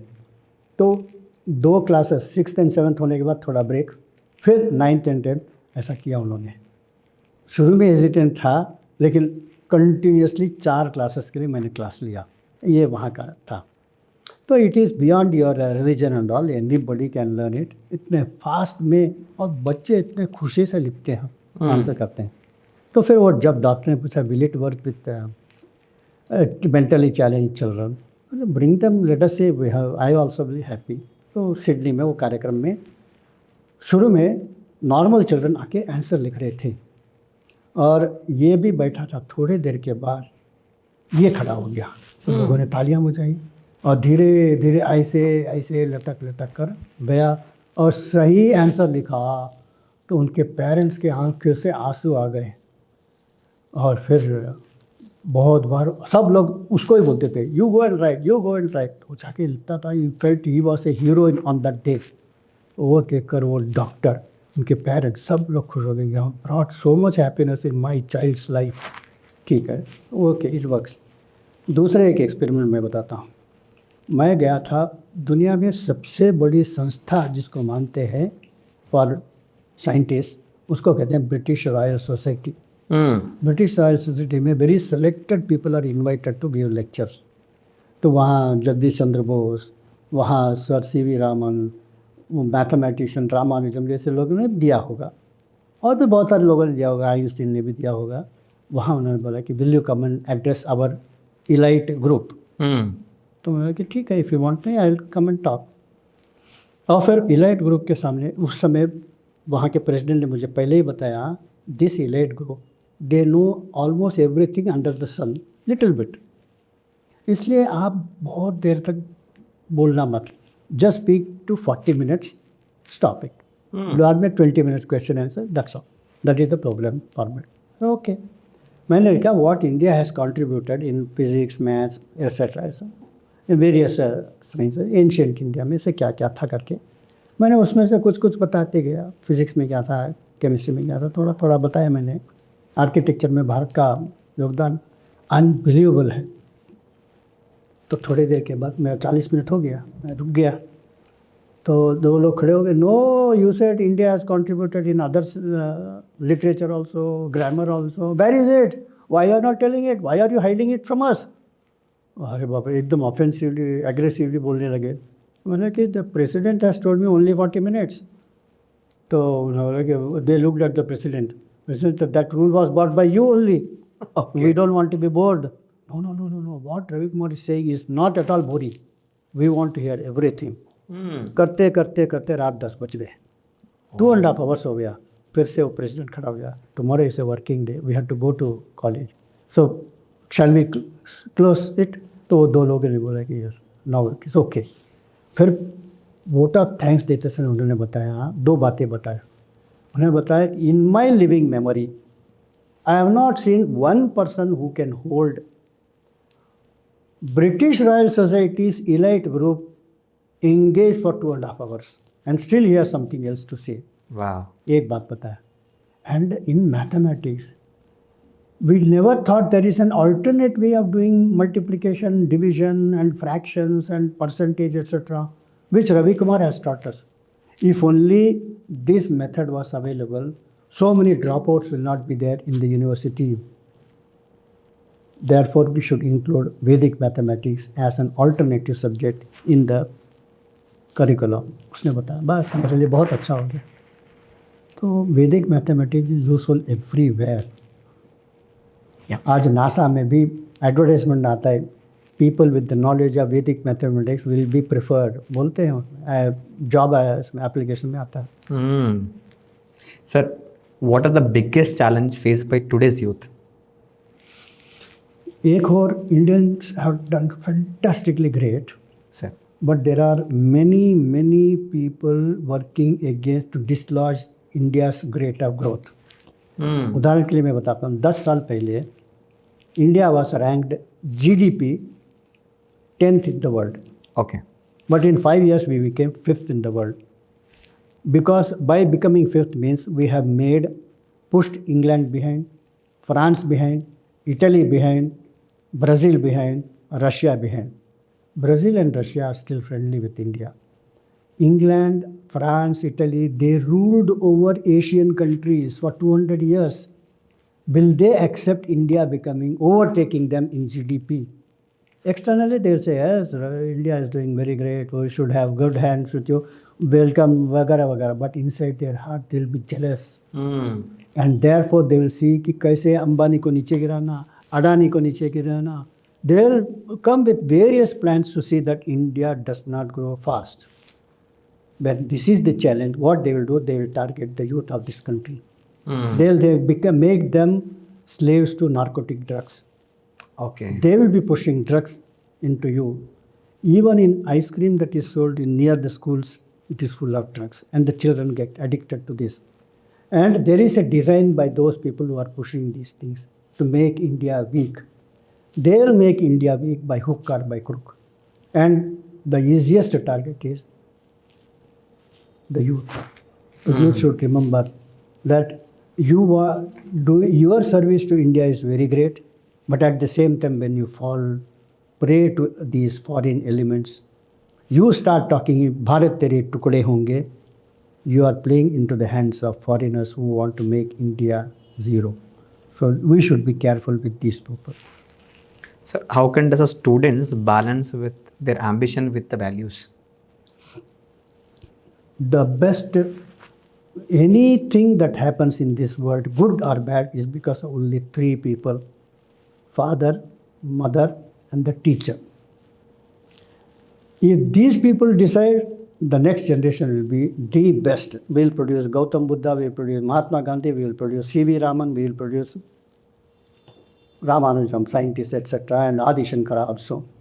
And if they fail, we'll produce terrorists in this country. It all depends upon these three people. So, in spite of all these things, teacher, I do not mean only the school teacher. The people in the society are also teachers. The people, your uncle and aunt, are also your teachers. So the third is, who is an acharya? Everybody elder to me is an acharya. From there I am learning something. So what type of acharya we have created in the society? What type of acharya I am in the society? It depends on all these factors. A boy goes to madrasa and becomes a terrorist. He is being a terrorist by the acharya there. So we should be careful what type of acharyas are working in this country, and they are the hand tools of our enemies. So take care of all the father and mother is known, but the acharya is hidden all over the society, and therefore we should be very, very careful. In this, a great role is being played by our dharmacharyas, but we never respect them. The person who teaches, who talks about pravachan on Ramayana, because all the values that you need are contained in Ramayana and Mahabharata and Bhagavatam. These are all not ordinary books, but they are books of great value. And who is teaching value? No student, no teacher is teaching in schools and colleges. It is only the dharmacharyas. It is only the people who are giving pravachanam. They are teaching this. And what do we pay them? Very little. In fact, they should be paid highest, more than Harvard University professors, because they are doing the basic work of values. And the values that is there in Ramayana is not to be found in any other book. When we did in UK a exhibition on Ramayana and asked the member of parliament to come and inaugurate, he said, I don't know what Ramayana is. How can I inaugurate? He was a member of parliament. So we gave him a book of Ramayana written by Sir. You know, C. Rajagopalacharya has written a book on Ramayana. Great book. That has changed the lives of so many people. So that book we gave him. He read it and came and he said, this is not a religious book. This is a book of values. This should be taught to all the British children. So I am going to tell you, don't stop this with 1 week. Extend this for another 10 days. I am going to write to all the schools, they should come and see this Ramayana exhibition. That is how values are more important than religion. The one book that can change the history of the world is Ramayana. That is why there is a Ramayana in Thailand, there is a Ramayana in Malaysia, there is a Ramayana. All the East Asian countries, there is a Ramayana. Because it is values. Sir, सब हम बात करते हैं, हम सब बोलते हैं, हम नारे भी लगाते हैं जय हिंद. जय हिंद का मतलब क्या होता है इसे? This is again goes back to many years before, during the independence movement. उस समय केरल में एक छोटा सा लड़का था, 13-14 साल का, इंस्पेक्टर आए. तो वो जिस क्लास में भी जाता था वहाँ लोग जय हिंद नारा दे रहे थे. तो इंस्पेक्टर को गुस्सा आया. व्हाट इज दिस जय? जय means victory, Hind means Hindustan. Bharat की जय हो, भारत माता की जय हो, एंड जय Hind are two sides of the same coin. How dare they make this? किसने ये बताया? तो they found out that this boy has coined this word जय Hind and it has gone to all the classes. तो उसको पकड़ो. उन दिनों में 13 साल के बच्चों को क्या पनिशमेंट देते हैं, तो उसके शर्ट निकाल देते हैं और हाफ पैंट में उसको जीप में 10, 15, 20 किलोमीटर दूर जंगल में छोड़ देते हैं। तो उसको वहाँ से पैदल आना पड़ता है। उन दिनों में कि इलेक्ट्रिक ट्रेन वगैरह कुछ नहीं था, ट्राम नहीं था, बस नहीं था, तो वो वहाँ से चलते चलते गांव में से आएगा तो लोग हंसेंगे, इसका मतलब इसने कुछ गड़बड़ किया है, गुंडा है, इसलिए लोग हंसेंगे वगैरह, लेकिन पनिशमेंट है। वो आएगा फिर बाद में अपना कपड़ा पहन लेगा वगैरह। तो वैसे उसको दिया था। लेकिन वह स्लोगन इतना पावरफुल था कि वो स्कूल से, वो क्लास से दुनिया भर में गया है। जवाहरलाल नेहरू जी हमेशा अपने भाषण में जय हिंद कहते थे। नेताजी सुभाष चंद्र बोस अपने भाषण में हमेशा जय हिंद करते थे। लेकिन जिसने ये जय हिंद किया, वो जो दक्षिण भारत का केरल का एक लड़का, उसका नाम अनसंग अननोन हीरो में से एक है, वो ग्रेट पर्सन, और वो perhaps is the first engineer in Indian context. वो PhD इन इंजीनियरिंग किया था। उसके लिए इंजीनियरिंग पढ़ने के लिए वो ऑस्ट्रिया गया, वहाँ जाकर उसने PhD भी किया। उसका नाम है डॉक्टर। और फिर वो जब नेताजी सुभाष चंद्र बोस ऑस्ट्रिया में आए, जब वो मिले तो उन्होंने बोला कि जय हिंद। तो फिर नेताजी ने बोला कि somebody has told जय Hind to me, who is that I don't know। ऐसा बाद में फिर वो जर्मनी में थे। जर्मनी में उनको हिटलर मिले थे, तो हिटलर ने इंडिया के गाली दिया, तो इन्होंने हिटलर का कॉलर पकड़ दिया, ऐसा बताते। शायद कॉलर पकड़ा होगा या शायद उनको गुस्से में आके कुछ बोला होगा। ज़रूर थप्पड़ तो नहीं मारेंगे हमारे लोग, लेकिन हर तरह के बताते हैं। लेकिन this man stood up for India against him, तो उसके कारण उसको पॉइजन देकर मार डाला। स्लो पॉइजन होता है उन दिनों में, जो भी पॉइजन था। तो while he was on his death bed, he was a freedom fighter. और उसकी वाइफ जो थी, she was another freedom fighter. ये सब लोग यूरोप में रहकर फ्रीडम फाइटिंग करते हुए, इस हिटलर के पहले वहाँ जो राजा था उसका नाम है कैसर, जर्मनी में। कैसर से ये जिसने जय हिंद का नारा दिया, उसने उनसे बात करके बहुत सारे हथियार मंगाए, और हथियार वो इंडिया में फ्रीडम फाइटर्स को भेजता था। तो फ्रीडम मूवमेंट में जो कुछ मदद चाहिए था उसके कारण हुआ था। तो इसकी जो पत्नी लक्ष्मीबाई थी, she is from Manipur. Manipur और केरल का जो संगम हुआ, वो लक्ष्मीबाई भी कमाल की औरत है। She lived with her husband for 23 months and he died, but she lived with his ashes for 23 years। उसने बताया था कि my ashes should be immersed in water only when India becomes free and India produces a fighter naval जहाज, ship, frigate जब बनाएगा, हमारे देश बनाएगा, तब उस मेरे एशेस को डालना करके। तो प्राइम मिनिस्टर पंडित नेहरू को बताया कि फ्रिगेट बनाओ, नहीं हुआ। फिर बाद में शास्त्री जी को बताया, नहीं हुआ। इंदिरा गांधी जी के समय हमने अपना एक बैटल शिप बनाया था, उसमें जाकर इसने पानी समुद्र में डाला। तो that lady from Manipur is such a great lady, lived with her husband for 23 months, lived with his ashes for 23 years। इसका ये जो था, इनका नाम जो है डॉक्टर, मैं पूरा नाम नहीं बताऊंगा, let you can find out, mister जय हिंद। वो जर्मन आर्मी में वहाँ का बैटल शिप लेकर भारत में आया इंग्लैंड को मारने के लिए ड्यूरिंग फर्स्ट वर्ल्ड वॉर। और वो जब भारत में आया और उसने मद्रास में आया, तो उसने मद्रास में जाकर देखा कि उनके जो ऑयल टैंक्स जहाँ है उसके ऊपर मारा, पब्लिक में एक को भी नहीं मारा। जिस शिप में आया था उसका नाम है एमडन। आज भी अगर मद्रास में जाकर बताओगे एमडन, तो old people will be shivering, अरे बाप रे, एमडन आ गया क्या। बिकॉज ब्रिटिश हैड क्रिएटेड एमडन, जहाँ भी दिखाएगा उसको सिंग करो, ख़त्म करो करके। तो वो एमडन ने आया, फिर वहाँ से वो केरल में आया। केरल में आते समय बहुत सारे भारतीय मछुआर लोग पानी में गिर गए थे, तो ये अपने लोगों को भेजकर उन सब को उठाया, किसी को मारा नहीं। Indians are not our enemy, Britishers are enemy, इनको जाओ उनके गांव तक छोड़ किया। तो दूसरे जहाज में जाकर उनको सी शोर में पहुंचाया। तो बहुत ही पेट्रियाटिक आदमी था वो, और वो उसका जो नारा है आज सब दुनिया भर में फेमस है, और वो फेमस नहीं है, गलत है। Sir, what does a true Sanatani mean? to use it?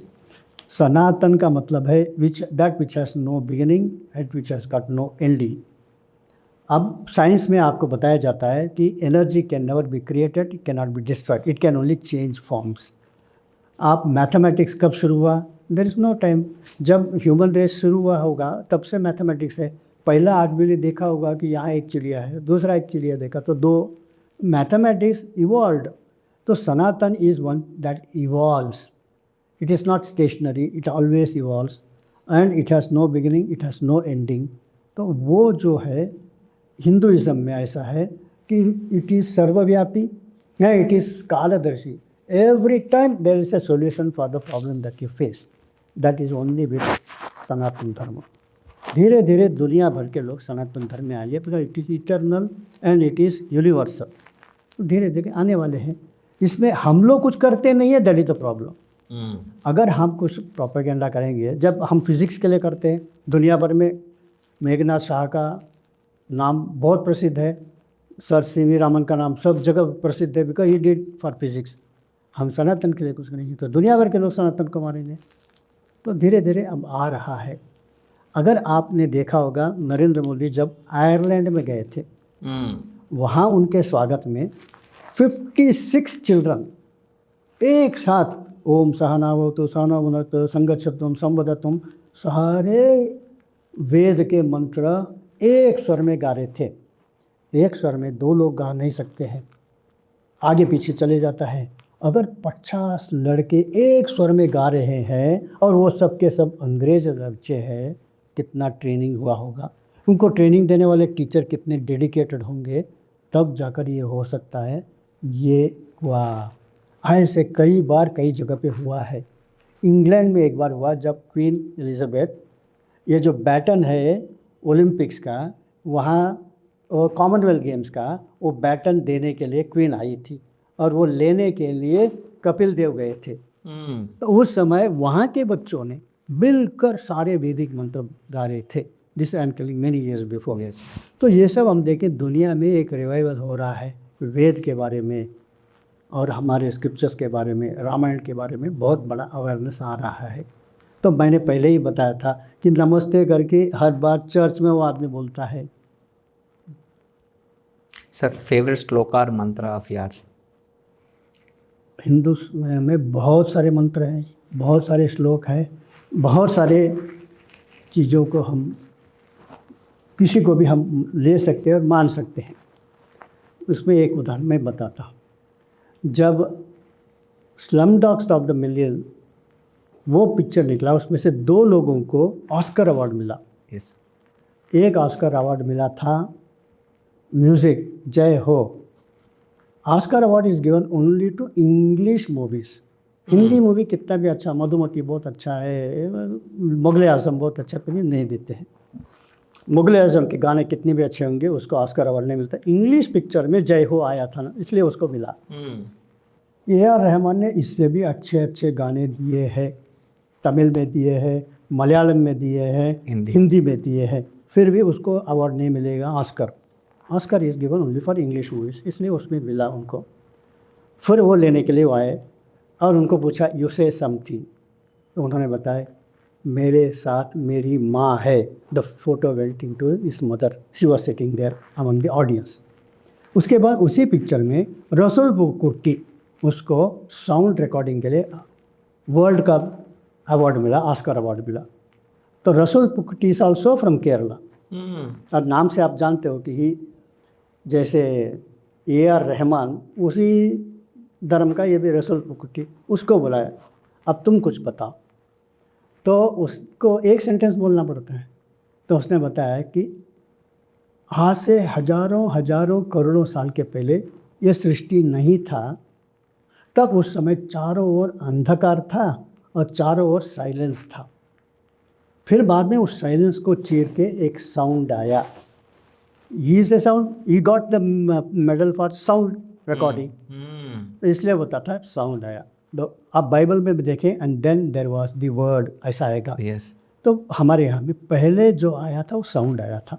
जब आदमी सोता है, आंखें खुलने के पहले उसके कान खुल जाते, उसको पहले साउंड, बाद में ही बाकी सारे इंद्रिय खड़े होते हैं।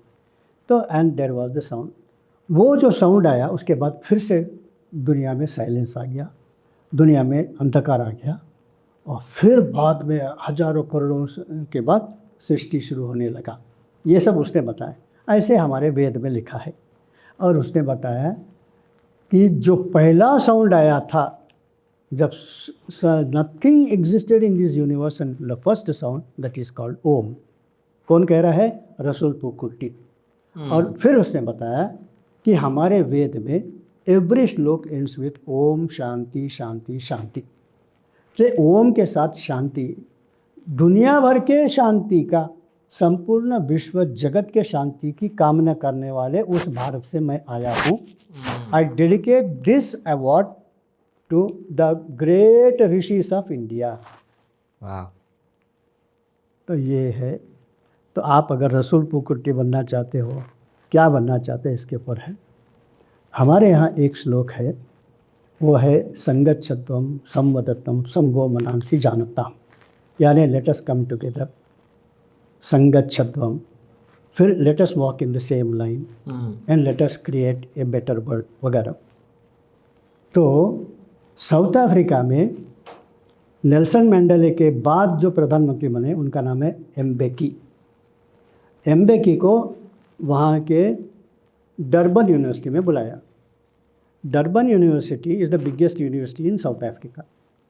डरबन में यूनिवर्सिटी में white children are also studying.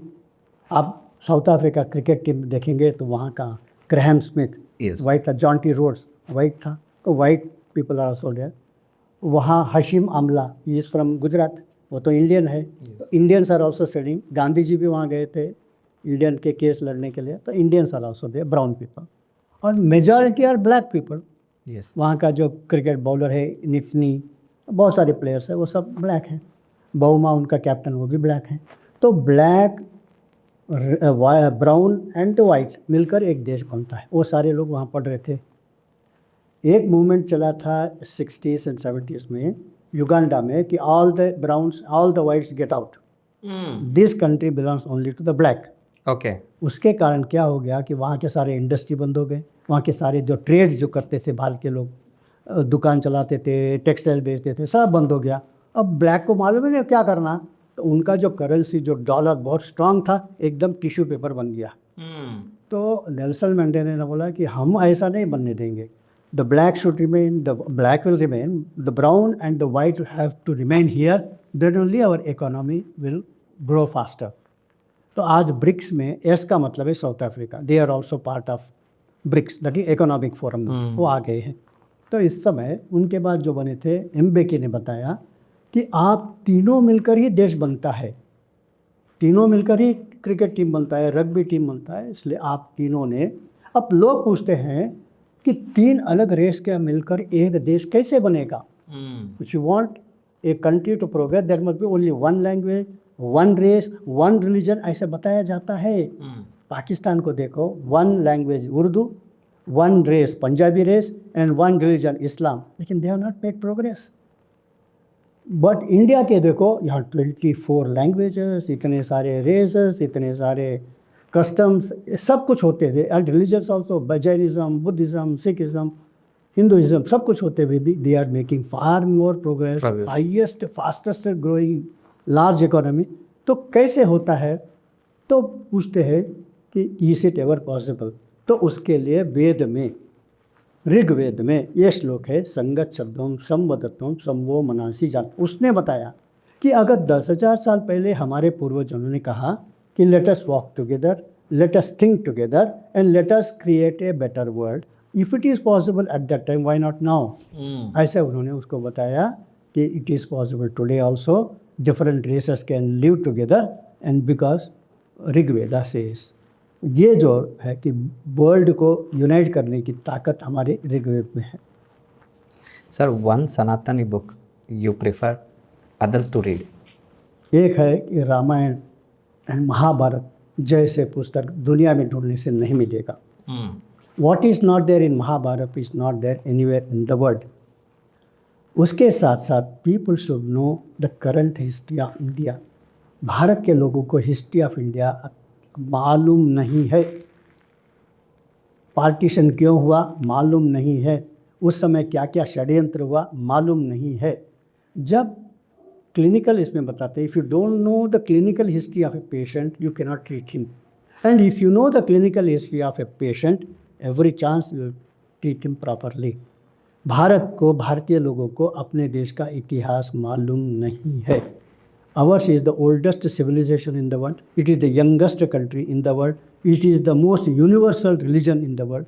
फिर भी हमें इसकी ग्रेटनेस मालूम नहीं है। जिस दिन भारतीयों को भारत के बारे में मालूम पड़ेगा, India will become shine like anything, and a shining and a strong India will be a guide like to the entire humanity.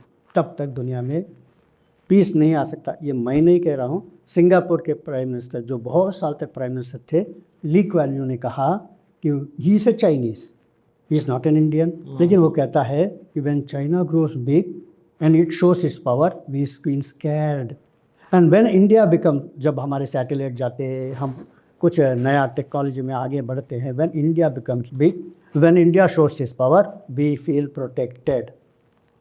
The whole world will feel protected only when India becomes number one militarily, number one economically, number one culturally, number one diplomatically. Jai Hind. Sir, Lord Rama or Lord Krishna, who inspires you more? Both of them are great. Lord Ram inspires you for all the virtues that you should have. As a son, as a brother, as a husband, the way we have to live in this world is exemplified by Rama. But we are living in a most cunning world. The enemies are very, very shrewd. And if you have to make India a great country, Krishna's path will be very, very useful for us. So inside the house you need Rama, outside the house you should become a Krishna. But more than Rama and Krishna, there was one avatar we have forgotten. Before Krishna was Rama, before Rama was Parshurama, before Parshurama was Vamana Avtara, before Vamana Avtara was Narsimha Avtara, and before that was Varaha Avatar. Where you see Varaha, you see Prithvi is round in color, round in shape. When you go to any school, the most intelligent school of Andhra Pradesh or Maharashtra, where there you talk to the children, ask them, who said earth is round? Who said the earth is spherical? At least one intelligent child will say it is Galileo who said earth is round. None of them will know that Varaha had. So Galileo is only 350 years before. But 3,000 and 30,000 years before there was Varaha, whose head carries a spherical ball, earth. Therefore the sloka in, we say Bhu Golaha, but earth is round. Chapati is also round, puri is also round, plate is also round. Is earth like this? No. Bhugolaha sarvato vrittaha. That means you look from top, you look from side, you look from east and west, everywhere it is round. That means it is spherical. This is told in ancient book. And that is exemplified by Varaha carrying spherical ball on his head. That means he is the first explorer of the world, he is the first teacher of the world, he is the first scientist of the world. उसको हमने school में रखा है नहीं, Galileo को रखा है. We have to create Varaha temple in every educational institution. Then Indian students will feel proud. Arey, so many years before our people explored the whole world. Now I explore the space and the science. I'll explore to Mangalyaan. I'll go everywhere. Because I am an embodiment of Varaha. That spirit has to come. So today we see so many sanghs are forming, so many Sanatanis are coming out. They started discussing. Now recently I found this Grama Devata Foundation, which like the thing which I've forgotten from last 2 generations can be shown in this Grama Devata Foundation. So what is your take on Grama Devata Foundation? It should be the best idea that the king of it, somebody has shown in recent times. Grama Devata is a very good concept. You go to Rajasthan, in every village there is a Grama Devata. Actually, behind that there is a very heroic story there. For example, when I was going by car from Jodhpur to Bikaner, on the way I saw there was a temple for one. There is a snake biting the tongue of one man. I asked him, what is this? He said, in this village, this group of villagers, there was one person and a snake wants to bite him. Then he says, you are free to bite me, but give me some time. Some thieves have entered into my village. I want to protect my people. So I am going to war with them. As soon as the war is over, I will come back. Then you bite me. Then he goes and fights against them until they are throwing arrows on him. Whole body is full of poison. Now he defeats them, saves his village and comes back to the snake and says, now you are free to bite. The snake says, how can I bite you? Wherever I bite you, poison will come into me and I will die. I cannot bite you. Then he takes out his tongue. No arrow has gone there. You can bite me here. So he climbs like this and tries to bite him, and he becomes fully healthy person, because that snake was not a normal snake. It came here to save him.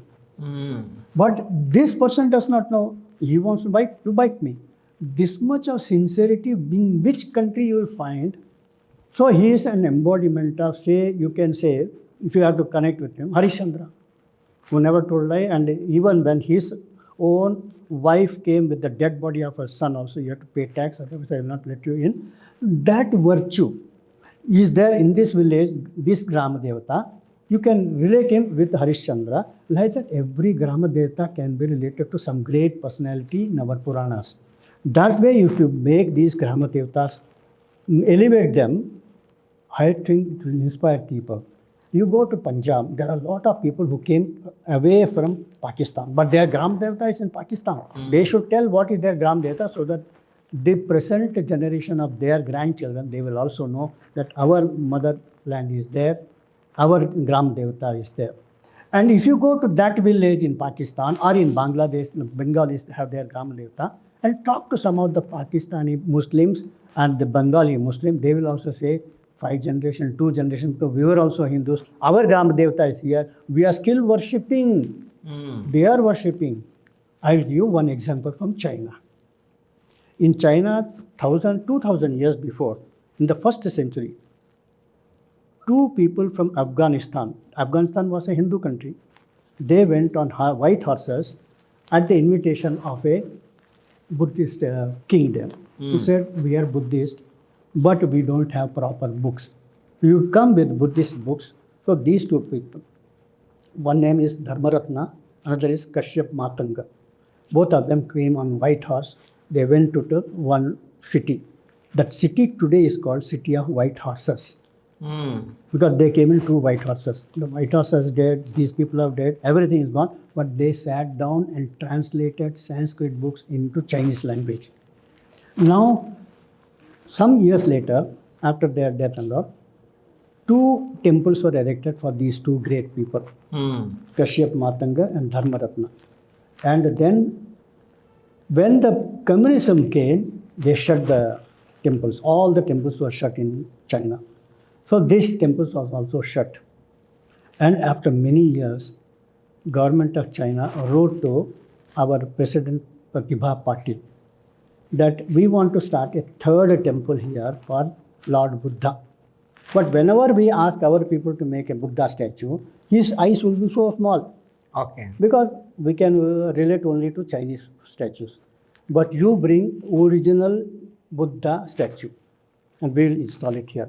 So original Buddha was brought and she was to preside over that function, and there were a lot of crowd there. One Indian journalist had gone there. His name is Kulkarni. So Kulkarni asked the Chinese people, I see a lot of Chinese people in uniform with a tie and a Chinese coat, etc. And I see a lot of people with no uniform. Who are these and who are that? He said, we are all working for the government. Some are working for state government, some are working for the central government. We have come here as officials. But these are all villagers. They have come here. And the beauty of these villagers is, every day they come here in the night time, 2 o'clock and 3 o'clock, to worship these 2 gods.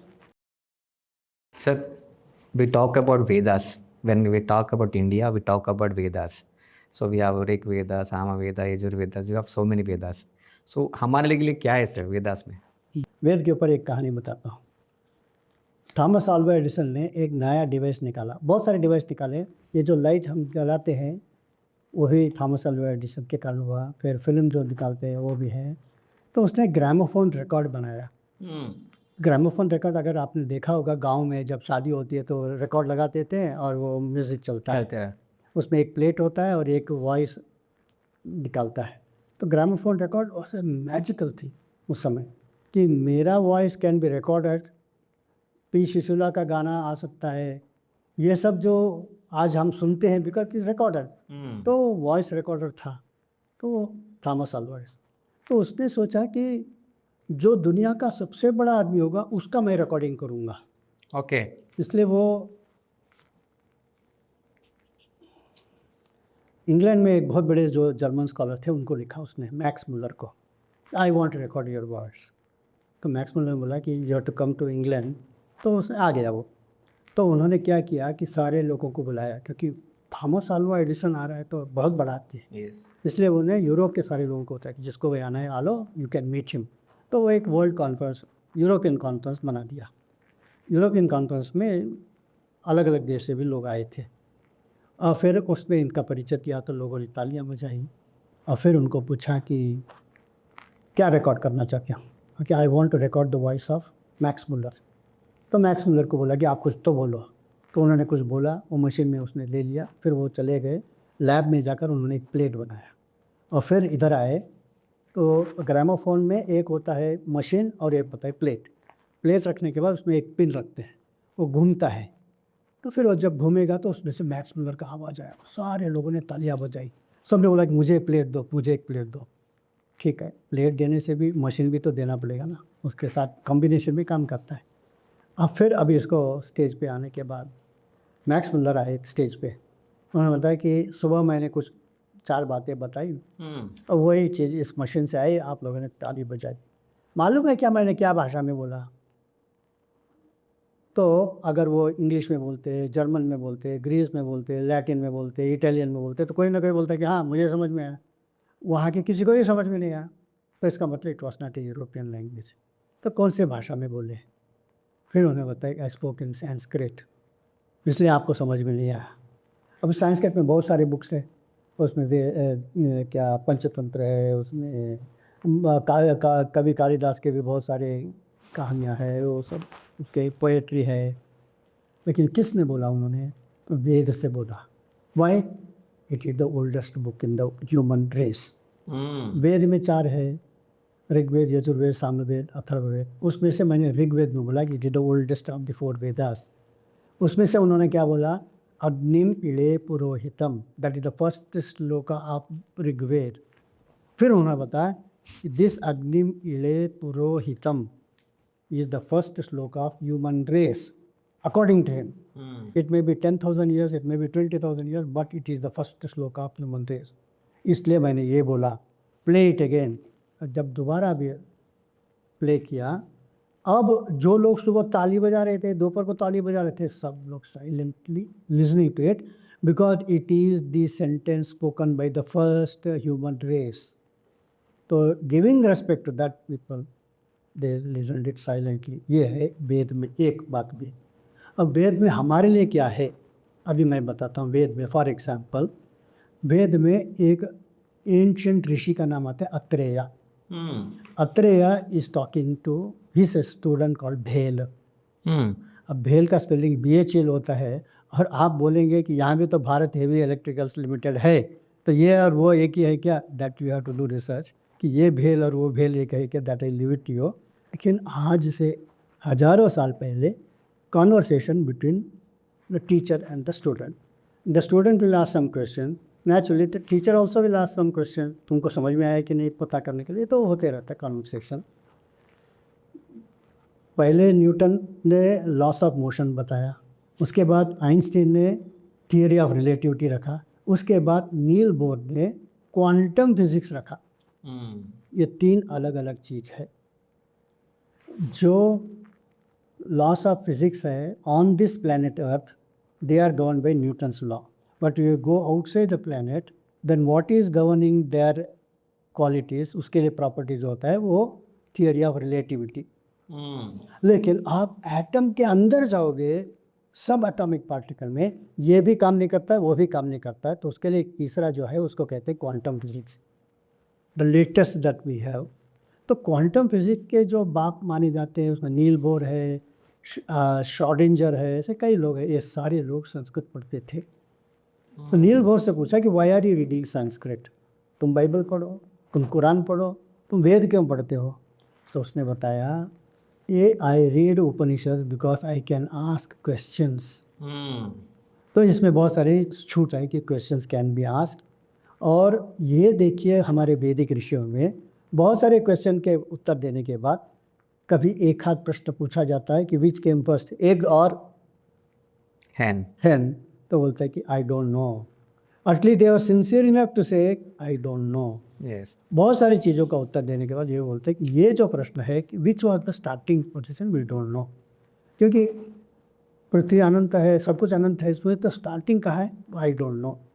ठीक है, तो ये एक अच्छी बात। उसमें अत्रेय और के संभाषण में एक प्रश्न, दो प्रश्न पूछे गए थे। अब मुझे बताइए इसका क्या आंसर है।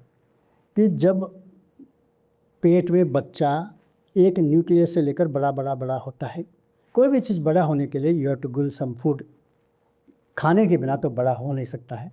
तो पेट में जो बच्चा है वो खाना खाता है या नहीं खाता है, वो क्वेश्चन। दूसरा क्वेश्चन है कि वो पेट में जो बच्चा जो थोड़ा थोड़ा बड़ा हो गया तो ऐसे खड़ा रहता है कि उल्टा खड़ा रहता है, ये दूसरा क्वेश्चन। क्या उत्तर देंगे आप? खाना खाता है कि नहीं खाता है? नहीं खाएगा तो बड़ा नहीं होगा, और खाना खाएगा तो पेशाब करेगा, खाना खाएगा तो टॉयलेट करेगा, और टॉयलेट और पेशाब से माँ मर जाएगी, और खाना नहीं खाया तो बच्चा मर जाएगा। तो फिर तो मरता तो नहीं है, करता क्या है फिर? वो है कि माँ खाना खाती है और उसके खाना से खून जो बनता है वो खून इसके प्लेसेंटा जिसको कहते हैं नाभि से उसको मिलता है, खाना मिलता है लेकिन मुंह से नहीं मिलता है, उसे ट्यूब से मिलता है, ब्लड वेसल से मिलता है। जब उसको बाहर आता है, उसको आप नाली काट देते हो तो अब उसको खाना देना पड़ता है, तब माँ अपने ब्रेस्ट फीडिंग करती है। उससे पहले तक कोई ज़रूरत नहीं, डायरेक्टली उसको बना बनाया खाना मिलता है। दूसरा है कि वो कोई आदमी ऐसा खड़ा रहेगा तो पैर हिलेगा तो माँ मर जाएगी, हाथ हिलेगा तो माँ मर जाएगी, और उल्टा खड़ा रहेगा तो बच्चा मर जाएगा। आप शीर्षासन करके देखिए, 5 मिनट कर नहीं सकते हो, सारे वेसल्स टूट जाएंगे। तो ना ऐसा खड़ा रहता है ना ऐसा खड़ा रहता है, वो ऐसा सोता है स्लीपिंग पोजीशन में और हाथ पैर अंदर रखता है सो दैट माँ को तकलीफ नहीं होगी, और ये अंदर ऐसे सो सकते हैं। हम लोग 8 घंटे सो सकते हैं, 8 घंटे खड़े नहीं रह सकते हैं। मिलिट्री आदमी भी 8 घंटा खड़ा नहीं रह सकता है, ही हैज़ टू मूव, और 8 घंटा कोई उल्टा खड़ा ही नहीं रह सकता है, वर्ल्ड रिकॉर्ड ही नहीं है ऐसा। तो ये ऐसा 8 घंटा हम सोते हैं, वैसे वो सोता है, धीरे से बाहर निकलते समय सिर नीचे आके निकलता है। और उन दिनों में दादी माँ रहती थी, एक मिड वाइफ, उसका काम है कि बच्चे को ऐसे ऐसे करते करते हेड को नीचे लाना ताकि वो प्रसव आसानी से होगा। जब तक हेड नीचे नहीं आता है माँ को बहुत दर्द होता है, वो चिल्लाती है। ये है उसका। तो ये खाना नहीं खाता है और वो खड़ा नहीं रहता है, दोनों का उत्तर। ये कब 10,000 15,000 मालूम है कितना साल पहले ऋग्वेद में लिखा है, भेल संहिता में लिखा है। अब हमारा BHEL हैदराबाद का उतना पुराना नहीं है। या बोलिए सर। तो दूसरा है उसमें हम हृदय बोलते हैं, इंग्लिश में हार्ट बोलते हैं। अब हृदय is made up of 3 words, ह द एंड अ।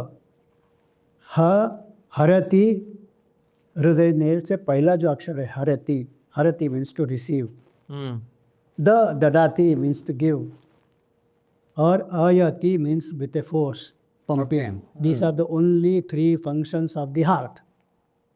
आपको हार्ट के जो सर्कुलेटरी सिस्टम ऑफ हार्ट, ये किसने बताया? विलियम हार्वे ने 1628 में बताया। उसके पहले उनको मालूम ही नहीं था हार्ट कैसे फंक्शन करता है। लेकिन हमारे प्राचीन वेद में लिखा है हृदय, रि हरति, द ददाति, अ आयति। ये कितना साइंटिफिक हमारा पुराना है, ध्यान में आता है। हमने उसमें ही बताया है अनंत कोटि ब्रह्मांड। आज हमको 100 साल पहले तक मालूम नहीं था कि कितना बड़ा है यूनिवर्स। अब बताते हैं कि universe is billions of planets and billions of stars are there in this galaxy that we are able to see. Beyond our sea, आप बड़े बड़े टेलीस्कोप से देखते हो अलग है। Even visible there are crores of stars. तो हमने शब्द प्रयोग किया था अनंत कोटि ब्रह्मांड। ब्रह्मांड का मतलब अंडा। तो केपलर्स थर्ड लॉ सेज कि when there is sun here and earth is going around it, it will not go circle, it will go elliptical. तो elliptical को कहते हैं अंडा। तो यही हमने बताया कि ब्रह्मांड। और हमने कहा भूगोल है सर्वतो वृत्त है, it is circular from every direction. ये सब बातें हमको वेद में से बहुत सारे साइंटिफिक चीज़ें हमको मिलती है। आपने पूछा ये कितना पुराना है, किसी ने अंदाज़ा नहीं लगाया। मैक्स मुलर ने पहले बताया कि इट मस्ट बी 1500 BC, फिर बाद में उतना बोला कि maybe 1500, maybe 15,000, maybe 15 lakhs। We do not know how old Vedas are, ऐसा उसने। ये क्या है कि भारत मनुष्य जैसे जैसे उत्खनन होता है, बहुत सारे साइंस डेवलप होंगे तब पता चलेगा। जैसे जैसे साइंस डेवलप होता है तो पता चलता है कि वेद और भी पुराना है, और भी पुराना है, और भी पुराना है। तो इन चीज़ों में भारत का इतिहास, आपको प्रश्न पूछने तो पूछिए, तो फिर मैं बताऊंगा how old India is. So how old is the Indian history, sir? तो पहले अंग्रेज जब आए थे उन्होंने बताया कि इंडियन हिस्ट्री इज 1500 BC, क्योंकि वो मैक्स मुलर ने बताया था वेद। तो ये तो कुछ नहीं है, हमारे पास तो ग्रीक सिविलाइजेशन बहुत पुराना है, ये पुराना है, ये सब बताने लगे उन्होंने। Around the same period they also came, one person called William Jones came to India, Supreme Court का जज बना था 1770 में। तो उसने देखा कि वो मनुस्मृति ट्रांसलेट करता था। तो उस समय उसने देखा कि बहुत सारे words in Sanskrit are there in German, French, Persian, Arabic, not Arabic but Iranian language में सब है। इतने सारे देश में दुनिया के नियरली 400 लैंग्वेजेस में संस्कृत वर्ड्स है। ये तो बहुत आश्चर्य हुआ उसको, कैसे आया होगा। तो उसने समझा कि इंडिया यहाँ है, जर्मन वहाँ है, तो दोनों के बीच में एक जगह है, उसको कहते हैं आर्मेनिया। आर्मेनिया में भी संस्कृत बहुत है। तो इसका मतलब है सेंट्रल एशिया में आर्य लोग एक और इधर गए, एक और उधर गए, ऐसा उन्होंने एक थियरी निकाला। इसे जस्ट क्रिएटेड कुछ समझने के लिए, यू मस्ट हैव हाइपोथेसिस, बाद में you can prove it is wrong. शुरुआत तो कुछ तो शुरू करना, ऐसा उसने बताया। Aryan migration theory, Aryan came to as aggressors, बाद में बोला कि no they came as traders, they came as friends वगैरह वगैरह। आर्यन माइग्रेशन बोलते हैं, आर्यन इन्वेशन नहीं बोलते हैं। फिर बाद में अभी पता चला कि आर्यंस यहाँ आए ही नहीं, यहाँ के लोग सारी दुनिया में गए, यहाँ से आर्मेनिया में गए, यहाँ से सेंट्रल एशिया में गए, यहाँ से ईरान में गए, यहाँ से यूरोप में भी गए। अब archaeology is telling you, archaeology is accepted, mythology is not accepted. तो माइथोलॉजी में जो जो बातें बताइए अभी आर्कियोलॉजी में दिखता है। Therefore Indian science, Indian history is not mythology, it is basically archaeological warranted. For example हमने बताया कि एक द्वारका नाम का शहर था, पानी में चले गया, ये महाभारत में वर्णन है। तो पानी के अंदर गए थे एक डॉक्टर UR राव, और उन्होंने देखा कि वहाँ एक बड़ा शहर है, टेम्पल्स है, दिखता है, उसमें से ब्रिक्स लेके आए। वो सब बताया कि थी more than 5000 years old, Dwarka must have existed 5000 years before. तो now mythology has become part of archaeology. ऐसे बहुत सारे आर्कियोलॉजी से हमको पता चलता है। उसमें एक आदमी ने बहुत बड़ा काम किया, उसका नाम है Rakhal Das Banerjee. For ever we are indebted to him. जब सारे दुनिया के लोग बताते हैं कि हमारी सिविलाइजेशन सबसे पुरानी है, इजिप्शियन सिविलाइजेशन पुरानी है, मेसोपोटामिया का पुराना है, इंग्लैंड का पुराना है क्योंकि उनके पास स्टोन हिंजस है, ग्रीस का पुराना है, तब इसने एक नया इस शहर ढूंढ के निकाला, and that is far older than anything that is known to the world, and that is called Mohenjodaro and Harappa. उसको उन्होंने निकालने वाले का नाम है डॉक्टर राखाल दास बैनर्जी। बहुत कम लोग जानते होंगे इसका नाम, Yes. But we are for ever indebted to. और उसके जो डेटिंग हुआ है इट इज 5000 ईयर्स ओल्ड। तो ये सब जो 2000 3000 4000 बोलने वाले सब खत्म हो गए एक शॉट में। उसके बाद ध्यान में आया कि उससे भी पुराना एक शहर था पंजाब में, दैट इज़ कॉल्ड हड़प्पा। फिर उससे भी पुराना एक शहर निकला, उसको कहते हैं राखीगढ़ी। तो एक समय सरस्वती नदी जाती थी, तो Rakhigarhi in Haryana, Kalibangan in Rajasthan, then Dholavira in Gujarat, these are the oldest cities of the world. City का डेफिनेशन यूनाइटेड नेशन ने बताया है। सिटी का मतलब केवल एक फ्लोर होगा तो सिटी नहीं, सेकंड फ्लोर होना चाहिए, देन ओनली इट कम। फिर वहाँ सैनिटेशन सिस्टम होना चाहिए, फिर वहाँ प्लेग्राउंड होना चाहिए, फिर वहाँ रिक्रिएशन होना चाहिए। ऐसे जो जो बातें बताई है वो सब राखीगढ़ी में, these are all 9000 years old. तो ये सब जो बना है का फर्स्ट जो स्टेप हुआ था मोहनजोदड़ो को निकालने वाले राखालदास बनर्जी। तो दुनिया में सबसे पुराने शहर भी भारत ही है। सो मदर ऑफ ऑल सिटीज़, आप बोलेंगे पेरिस बहुत अच्छा है, लंदन बहुत अच्छा है, इन सब की माँ जो है वो भारत में है, राखीगढ़ी।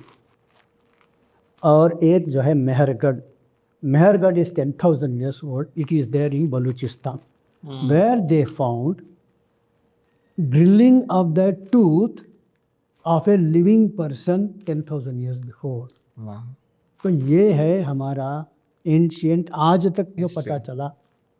आप अगर भोपाल के पास जाते हो तो there is a place called Bhimbetka, वहाँ बहुत सारे पेंटिंग्स है। These paintings are more than 40,000 years old. तो 40,000 साल पहले भारत में लोग रहते थे, उसका प्रमाण मिल गया। बट देवर प्री हिस्टोरिक, यानी वो कबूतर का, मुर्गी का वो पालन करते थे, and they were living in caves. तो केव्स में रहने वाले को सिविलाइज्ड सोसाइटी नहीं मानते हैं, देवर ट्राइबल्स। तो tribal people are also oldest in the world. Okay. लेकिन जब आप टू स्टोरी बिल्डिंग बनाते हो, फिर सैनिटेशन सिस्टम लगाते हो, फिर वहाँ आपके प्लेग्राउंड वगैरह है, स्कूल है, ये सब है, तो it is a city. World के सबसे पहले सिटी भी भारत में ही है, सबसे पुराना पेंटिंग्स भी भारत में, सभी चीज़ों में Bharat is the oldest in the world. तो सारी दुनिया के लोग भारत में आना चाहिए, because your ancestors went from here to anywhere in the world. Sir, how does India is contributed to science? हम जब बात करते हैं कि हिस्ट्री के बारे में या अगर प्राचीन काल में देखेंगे तो आपके पास मेडिकल साइंस में बहुत सारे नाम आते हैं। तो उसमें सुश्रुता, उन्होंने पहला ऑपरेशन किया उस समय, उन्होंने जो प्लास्टिक सर्जरी जिसका नाम दिया गया किया था, उसी मेथड से आज कर रहे हैं, no difference, same tools are used today also. तो आज से 3000 4000 साल पहले भी सुश्रुत ने जो किया वो आज भी रेलेवेंट है। चरक संहिता में सारे मेडिसिन सारे इसमें वही मेडिसिन हम दे रहे हैं, सम फार्मूला आदि अलग। वहाँ से शुरू होते हुए मेडिकल साइंस, फिर हम जिसको बच्चों को बताते हैं ये पाइथागोरस थ्योरम, लेकिन पाइथागोरस के पहले ही हमारे देश में बोधायन सूत्र था जिसमें पाइथागोरस थ्योरम एक्सप्लेन किया है। तो उस समय आपस्तंभ था, बोधायन था, मानवा था, ये सब लोगों ने पाइथागोरस थ्योरम, पाइथागोरस के भी पहले ये सब बता के गए। तो ऐसे मैथमेटिक्स में हम कहते हैं जब जीरो दिया भारत ने, दुनिया को गिनती आई, न देता दशमलव भारत, तो चांद पे जाना मुश्किल है। तो हमने हर फील्ड में लोगों को दिया है। हमारा जो पंचांग है अभी तक गलती नहीं हुआ है, उसमें अमावस्या लिखा है तो अमावस्या है, पौर्णमी लिखा है तो पौर्णमी है, 5000 साल में कभी गलत नहीं हुआ। तो एस्ट्रोनॉमी में हम कितने एडवांस थे सब दिखता है। तो हमारे आर्किटेक्चर, तो मैंने बोला मोहनजोदड़ो हड़प्पा में इतने अच्छे अच्छे घर बनाए थे, उस समय उतने अच्छे अच्छे टॉयज़ बनाए थे, उस समय उतने अच्छे अच्छे जो आर्टिफैक्ट्स बनाए थे, बर्तन बनाए थे। इसका मतलब मटेरियल साइंस में सब चीज़ों में हम लोग आगे थे। What about today? तो पिछले 200 साल में भी हमने, there was not one time, one century in human history when we did not contribute to the world. Then we want to talk about the recent time. तो कुछ साइंटिस्ट के नाम मैं पढ़ता हूँ, केवल बंगाल के साइंटिस्ट के नाम पढ़ता हूँ। तो उस समय थे डॉक्टर प्रफुल्ल चंद्र रे, डॉक्टर BC रॉय, डॉक्टर, ये महाराष्ट्र के थे डॉक्टर द्वारकानाथ कोटनीस, फिर TC आनंद कुमार, येल्लाप्रगड़ा सुब्बाराव, ये आंध्र प्रदेश के थे, रंगस्वामी श्रीनिवासन, ये तमिलनाडु के थे। फिर रविंद्र कोले, डॉक्टर रविंद्र कोले, डॉक्टर शरद दीक्षित, ये सब लोगों ने मानवता की सेवा बहुत किया है। डॉक्टर स्मिता कोले। फिर मैगसेसे अवार्ड एक ही फैमिली में 2 लोगों को मिला है। एक है बाबा आमटे एंड उसका बेटा प्रकाश आमटे, अभय बंग। ये सब लोग अपने मेडिकल साइंस के माध्यम से लेप्रेसी पेशेंट्स को मदद करते थे। ऐसे कई चीज़ें हमको मिलता है। तो पुराने ज़माने में उपेंद्र नाथ ब्रह्मचारी थे, के.एम. बंदोपाध्याय था, Kishori Mohan Bandopadhyay. He worked with Ronald Ross and 1902 में Ronald Ross got a Nobel prize without mentioning the contribution of Kishori Mohan Bandopadhyay. कितना बड़ा चोरी हुआ है। हम एवरेस्ट माउंटेन को कहते हैं, किसके नाम पर ये माउंटेन है? उसका नाम है, वहाँ के लोग जो बोलते हैं, सागर माथा। माथा का मतलब टॉप मोस्ट, और सागर से निकला है इसलिए सागर माथा। तो मोस्ट साइंटिफिक नेम सागर माथा है। It is the top of the world. लेकिन एक जॉर्ज एवरेस्ट के नाम पर उसको तुमने एवरेस्ट दे दिया। तो उस समय एक आदमी को बताया कि ये सारे पीक्स, माउंटेन पीक्स को हमने K1, K2, K3 नाम दे दिया है, और उसका हाइट लिखने के बाद उसको कांचनजंगा, उसको कैलाश, वो सब हम नाम देंगे। तो हाइट कैसे निकालना?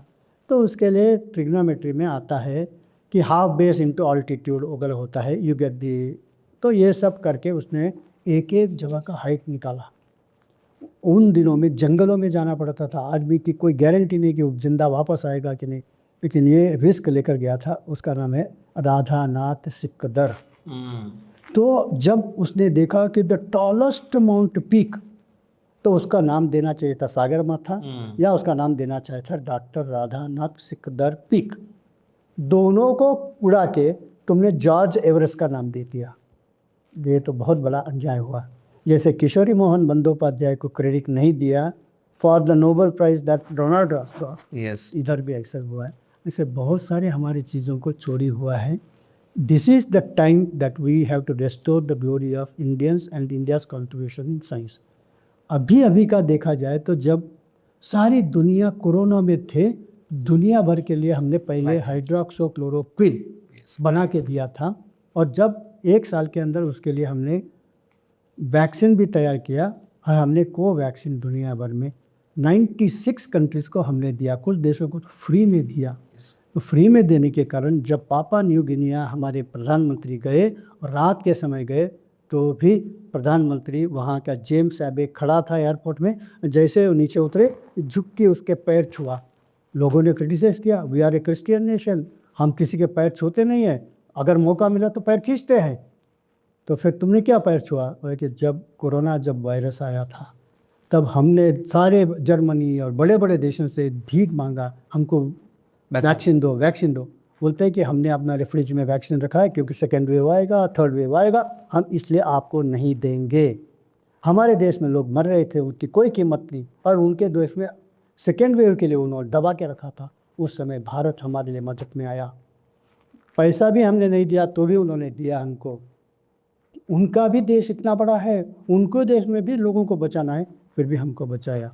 भारत से आने वाला कभी अतिथि नहीं हो सकता है। भारत से आने वाला हर व्यक्ति मेरे लिए पूज्य है, भगवान के समान है, वो गुरु है। भारत विश्व गुरु है, भारत से आने वाला मेरे लिए गुरु है, मैं उसका पैर छूँगा।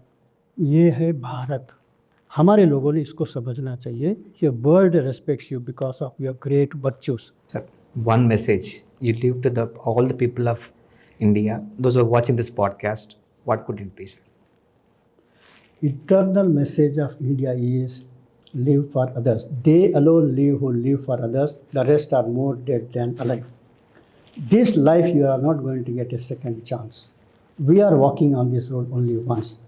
Make this meaningful by living for others.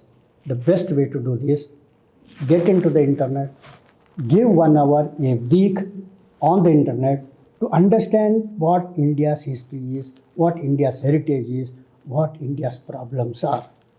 And based on that, improve your knowledge, and with that increased knowledge, talk to the world leaders that this is my Bharat. Whole world is waiting for India to realize its own strength, and then they will come to India.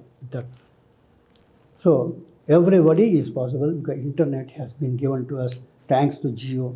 thanks to the government of India, we have got laid the cables all over India, so no excuse. And 2007, 4 universities have come, which is free of cost. WhatsApp University, Google University, then YouTube University, then Facebook and Twitter. All these are free. Get into that.